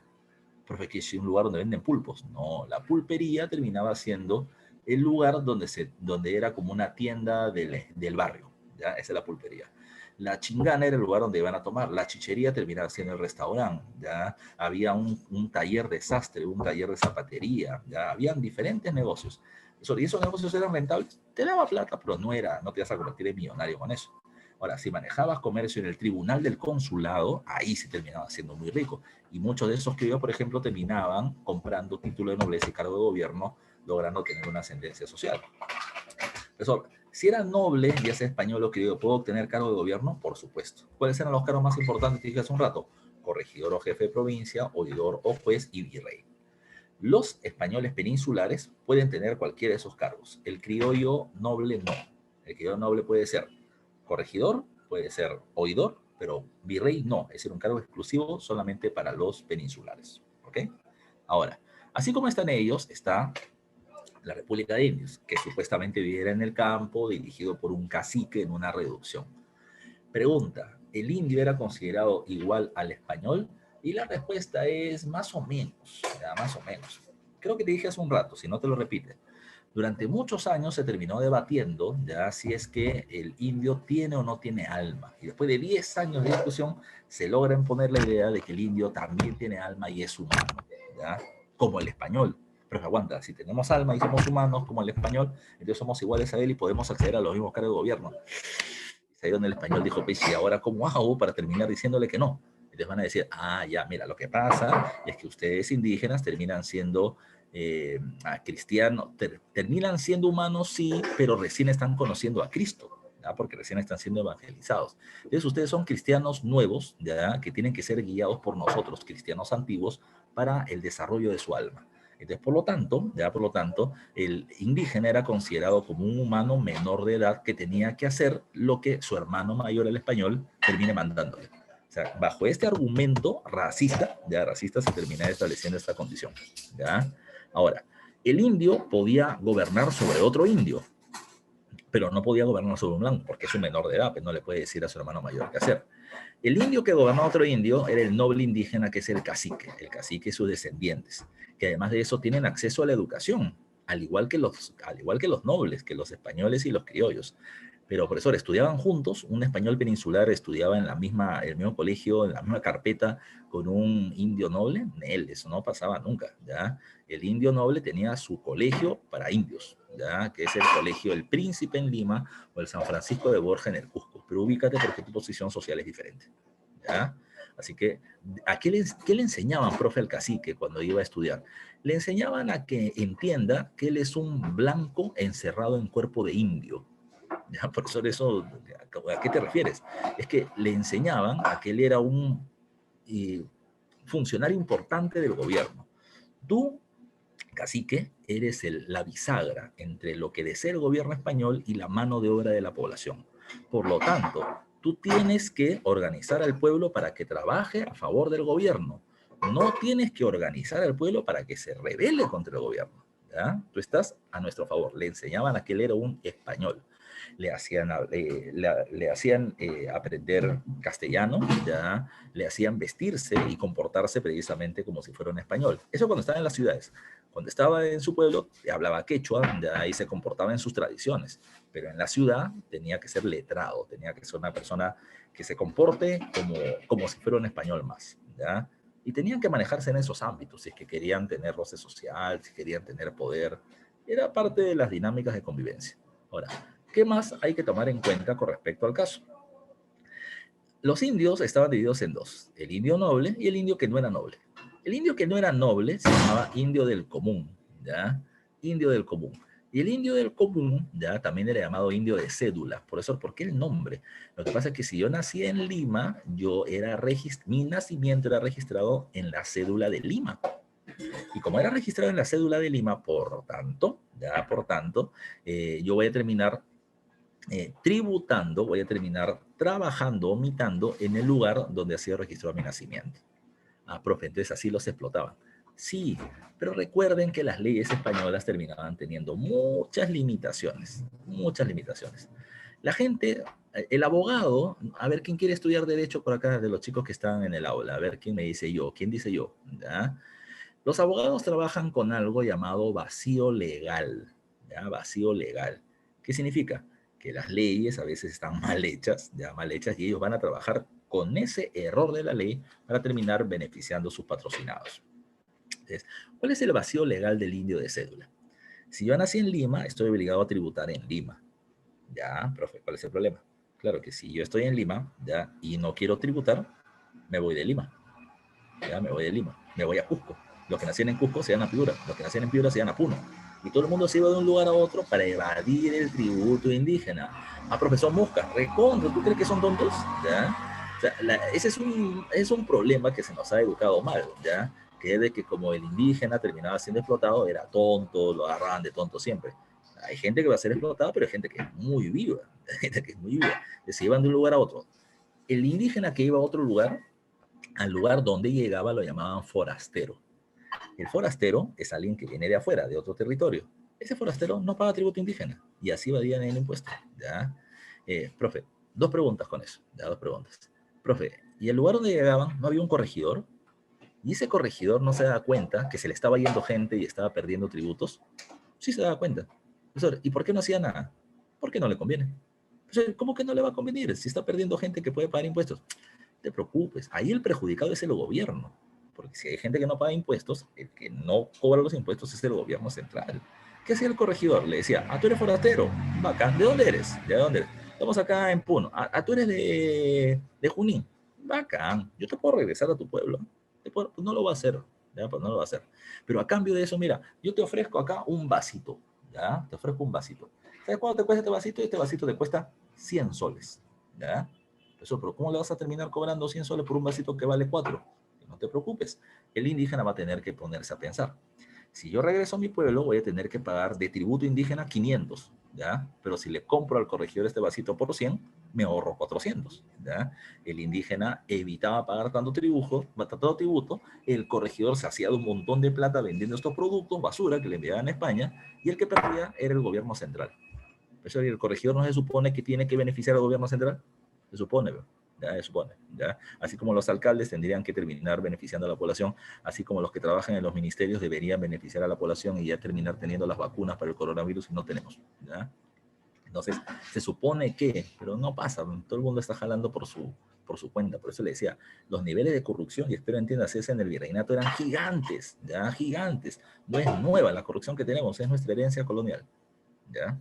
Otro dato a tomar en cuenta, mira tú, en el caso ya, la otra forma de evadir impuestos. Nací en Lima, vivo en otro lugar, perfecto. La otra forma, ¿cuál era? Yo me llamo Manco Cápac, ¿ya? Mi esposa se llama Mama Obvio, ¿ya? Mi hijo se llama Sinchirroca, ¿ya? O sea, más indio no podemos ser, ¿ya? Te haces así, no te salen conejos, te salen cuyos, ¿ya? Pero, ¿ya? Pero, como yo no quiero que a mi hijo lo exploten como a mí me han explotado, entonces, ¿qué voy a hacer? El que registra el nacimiento de mi hijo es el cacique, y el cacique yo lo voy a sobornar. Mira, yo he trabajado en la mina y he estado trabajando, extrayendo plata, y me he robado un lingote de plata. No me digas cómo lo saqué, ya tú, ese es mi problema, por dónde lo metí para sacarlo de la mina, ¿ya? Pero te lo voy a dar a ti, ¿ya? Y yo quiero que a mi hijo le pongas que yo no soy su papá. Su papá es Christian Meyer, ¿ya? Su papá es Cristiano Ronaldo, ¿ya? Ponle que su papá es blanco, porque si el papá es blanco y la mamá es indígena, el niño es mestizo, y el niño mestizo no paga tributo indígena. Era otra forma de evadir el impuesto.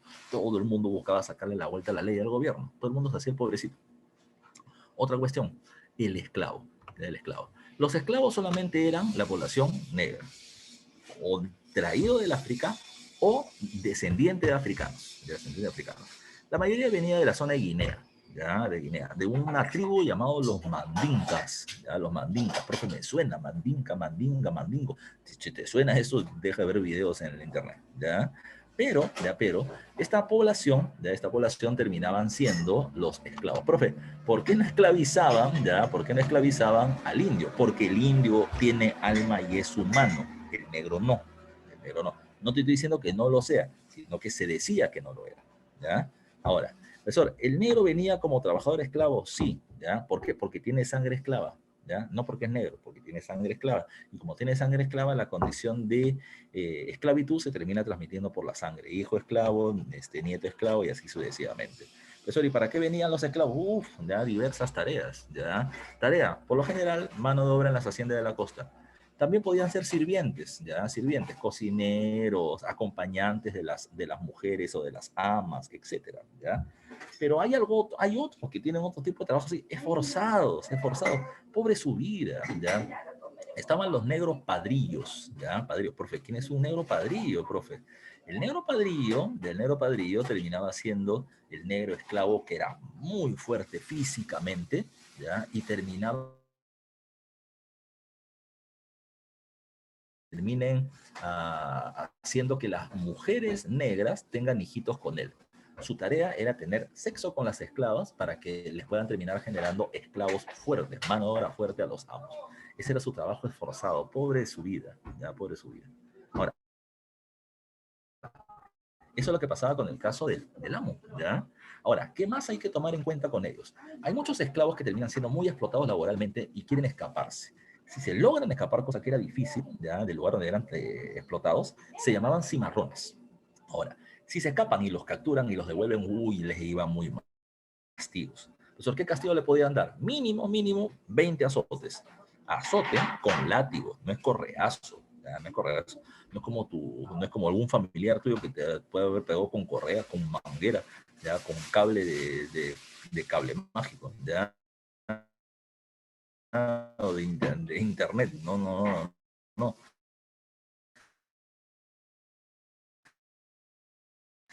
Viendo estrellitas, ya al tercero tú ya estabas inconsciente. Recuerden que los castigos nunca son privados, los castigos siempre son públicos. Y el castigo público se hace ¿para qué? Para que todo el mundo vea que si comete lo que ha hecho ese esclavo, le va a pasar lo mismo y peor. Ahora, es el castigo más suavecito, ¿ya? El castigo más bravo que te podían dar era el auto de fe, Entonces, ¿cómo es eso?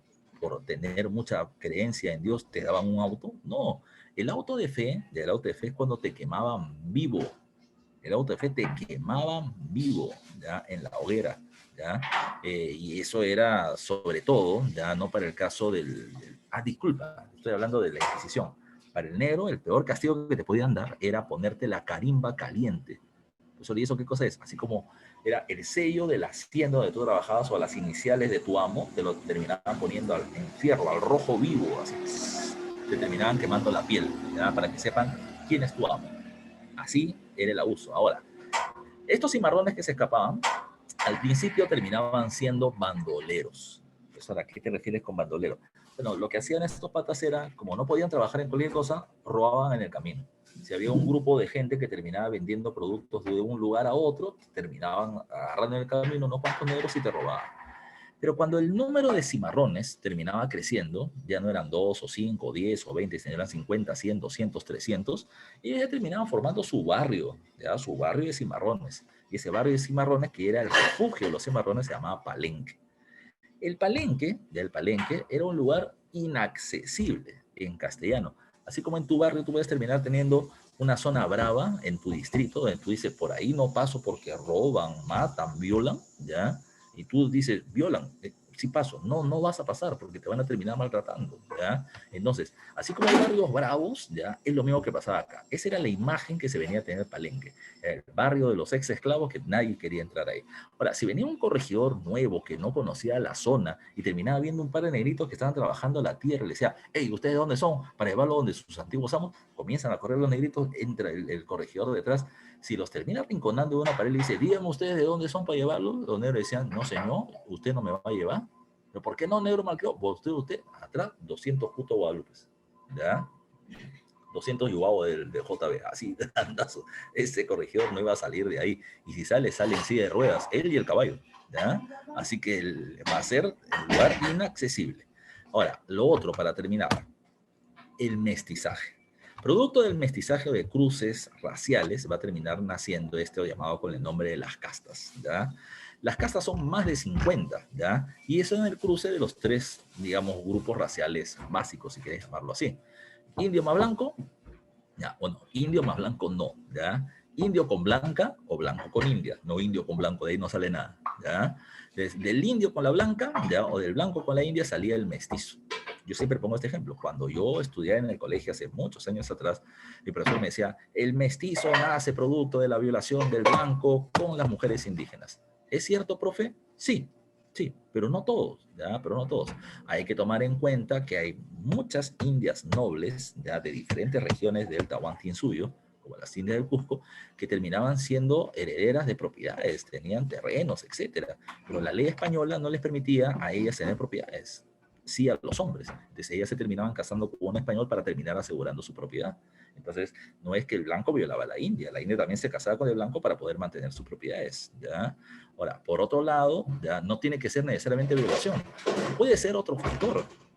Ponte en este caso, mujer indígena ve al hombre blanco, alto, rubio, ojos azules, ya ojos azules, lo ve diferente y se enamora y querrá tener sexo con él también. Entonces, no es una cuestión de solamente violación, a eso es donde quiero terminar llegando.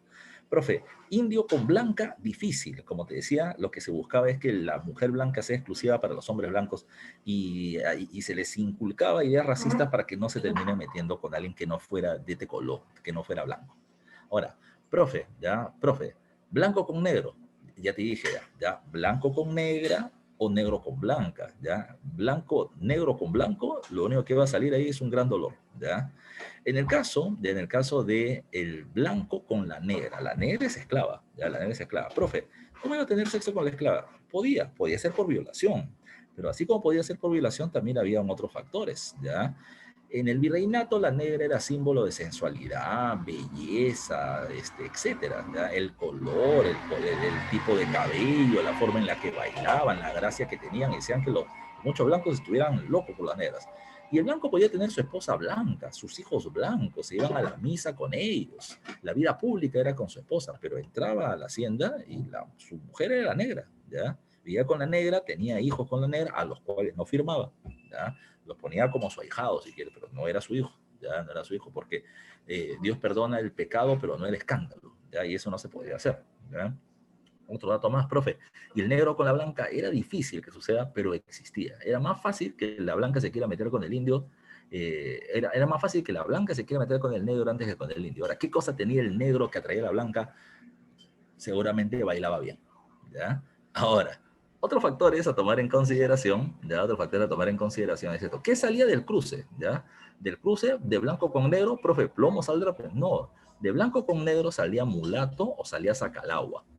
Mulato era, ya, mulato era cuando tenía piel oscura, pero rasgos blancos o rasgos finos, ¿ya? ¿Cómo era eso?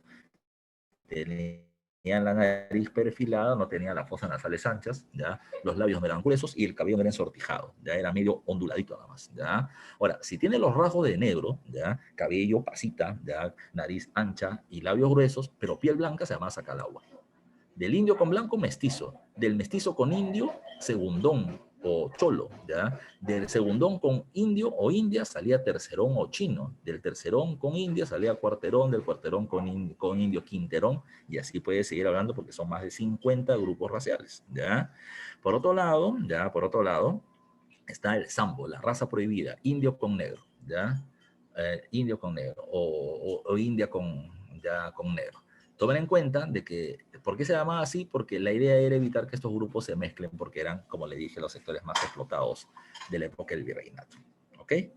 Bueno, ya hemos hablado de varios temas, aunque no podemos hablar de todos porque es un tema gigante. Pero hasta acá lo que nos corresponde en el avance de la semana. Vamos a ver tus preguntas o tus respuestas del avance de la semana para poder ya ir a tomar nuestros alimentos, ¿ya? Dice, 1. El virreinato del Perú fue creado por el rey español. ¿Por qué rey español fue creado el virreinato? Recuerden que el rey se llamaba Carlos I o Carlos V, ¿ya? Así que la clave termina siendo la B de besito, ¿ya? Carlos I o Carlos V. Pregunta 2. La creación del virreinato peruano se daría por medio de... Si fue por medio de una ley emitida por el rey, entonces se llama Real Cédula, ¿ya? B de beso. Pregunta 3. ¿Ya? La creación del virreinato del Perú obedecía al deseo de la corona española de eliminar a los gobernadores ineficientes y a los encomenderos y pasar a tener el gobierno español un mayor poder. Entonces, la clave es, la B, me están diciendo, que propiciar una cacería de esclavos. No, no es eso, ¿ya? Para la pregunta 3, la respuesta termina siendo controlar de forma directa los territorios recién controlados, ¿ya? Controlar de forma directa, más eficiente, además, bajo el sistema del virreinato. Pregunta 4, nacidos en España con título de nobleza. En España con título de nobleza. Tendrían una serie de privilegios que los diferenciaban. Ese era el español peninsular, ya el noble peninsular. Pero recuerden que si era español se le llamaba chapetones, ya, clave C de casa, ya. Pregunta número 5 dice, los principales cargos administrativos durante el virreinato fueron ocupados principalmente por ¿quiénes? Eran ocupados por los nobles, pero entre el noble criollo y el noble peninsular, el más importante era el noble peninsular, ¿ya? 5 clave A. Pregunta 6, en la República Española se denominó criollo a los descendientes de los españoles nacidos en la colonia, que por lo general eran los descendientes de los primeros españoles que están llegando por acá en el proceso de invasión al Tahuantinsuyo. 7. Durante el virreinato peruano, la nobleza indiana. ¿Qué es la nobleza indiana? Es la nobleza criolla. Estaba constituida por los, y la respuesta era por los descendientes, los caudillos que lideraron la invasión española al Tahuantinsuyo, ¿ya? No es por los criollos que se emparentaron con los indígenas, ¿eh? ¿Ya? No, no, no, no, no. ¿Ya? Termina siendo por los descendientes de estos primeros españoles invasores. Dedo. 8. Representó una bisagra social que enlazó la República de Españoles y la República de Indios, o sea, el que organizaba la mano de obra en favor de los españoles. La clave es el cacique, ¿ya? O el curaca de la época virreinal. Pregunta 9, ya dice, los que se encontraban adscritos, o sea, los que terminaban viviendo en un territorio y no podían salir de ahí, a las haciendas en calidad de trabajadores serviles, como siervos, ya, durante el virreinato fueron conocidos como, ya, y la respuesta van a terminar siendo los yanaconas, que son los trabajadores, como si fueran siervos de la época medieval, ¿ok? 9 dedos. 10. Los alcaldes de indios que administraban justicia, solo en juicio de menor cuantía recibían el nombre de barayoco, o alcalde de indios, pero ese terminó siendo bien a finales del virreinato, no fue de manera permanente. Pregunta 11, dice, durante el virreinato peruano los esclavos de origen africano que se fugaban y vivían fuera del alcance de las autoridades coloniales eran conocidos como. El lugar donde iban era Palenque, pero a las personas se les conocía con el nombre de cimarrones, clave C. 12, vamos terminando, dice, acerca de la sociedad virreinal, verdadero o falso. El sambo y el mulato ya representaban a las castas surgidas como resultado del mestizaje. Sí, sambo de cruce de negro con indio, mulato de blanco con negro. ¿El indio de cédula y los curacas estaban obligados a mitar y pagar tributo indígena? No. El curaca no, el cacique no, solamente el indio del común. Dice, 3, los cimarrones eran esclavos fugitivos, habitaban en los palenques como Huachipa y Chincha. Verdadero. Así que la clave, ¿cuál sería? BFB, C de casita. ¿Ya? Muy bien todos, muchachos. 3 más y nos vamos. El intercambio comercial, ¿ya?, y la migración que se daba entre España y sus colonias fue regulado por todo comercio entre España y América se terminaba manejando a través de la Casa de Contratación de Sevilla. No te olvides tu dedo. 14. El contrabando comercial, ya que se observó en los primeros siglos del periodo colonial y que afectó a España en particular, se debía a que este país mantenía una política basada en el contrabando, el comercio ilegal que se terminaba produciendo dentro de América, era porque España ejercía el monopolio. O sea, la única manera de que un portugués, un francés, un inglés pueda meter productos en América era mediante el sistema ilegal del contrabando, no quedaba de otra, ¿ya? Que solo España podía vender productos. Así que la clave termina siendo la C de casita.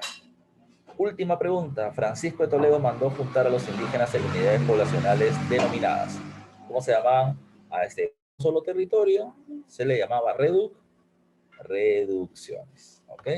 15 B de besito entonces, muchachos.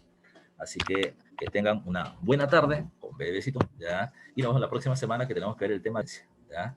Un abrazo para todos, muchachos. Cuídense mucho. Miriam, te dejo los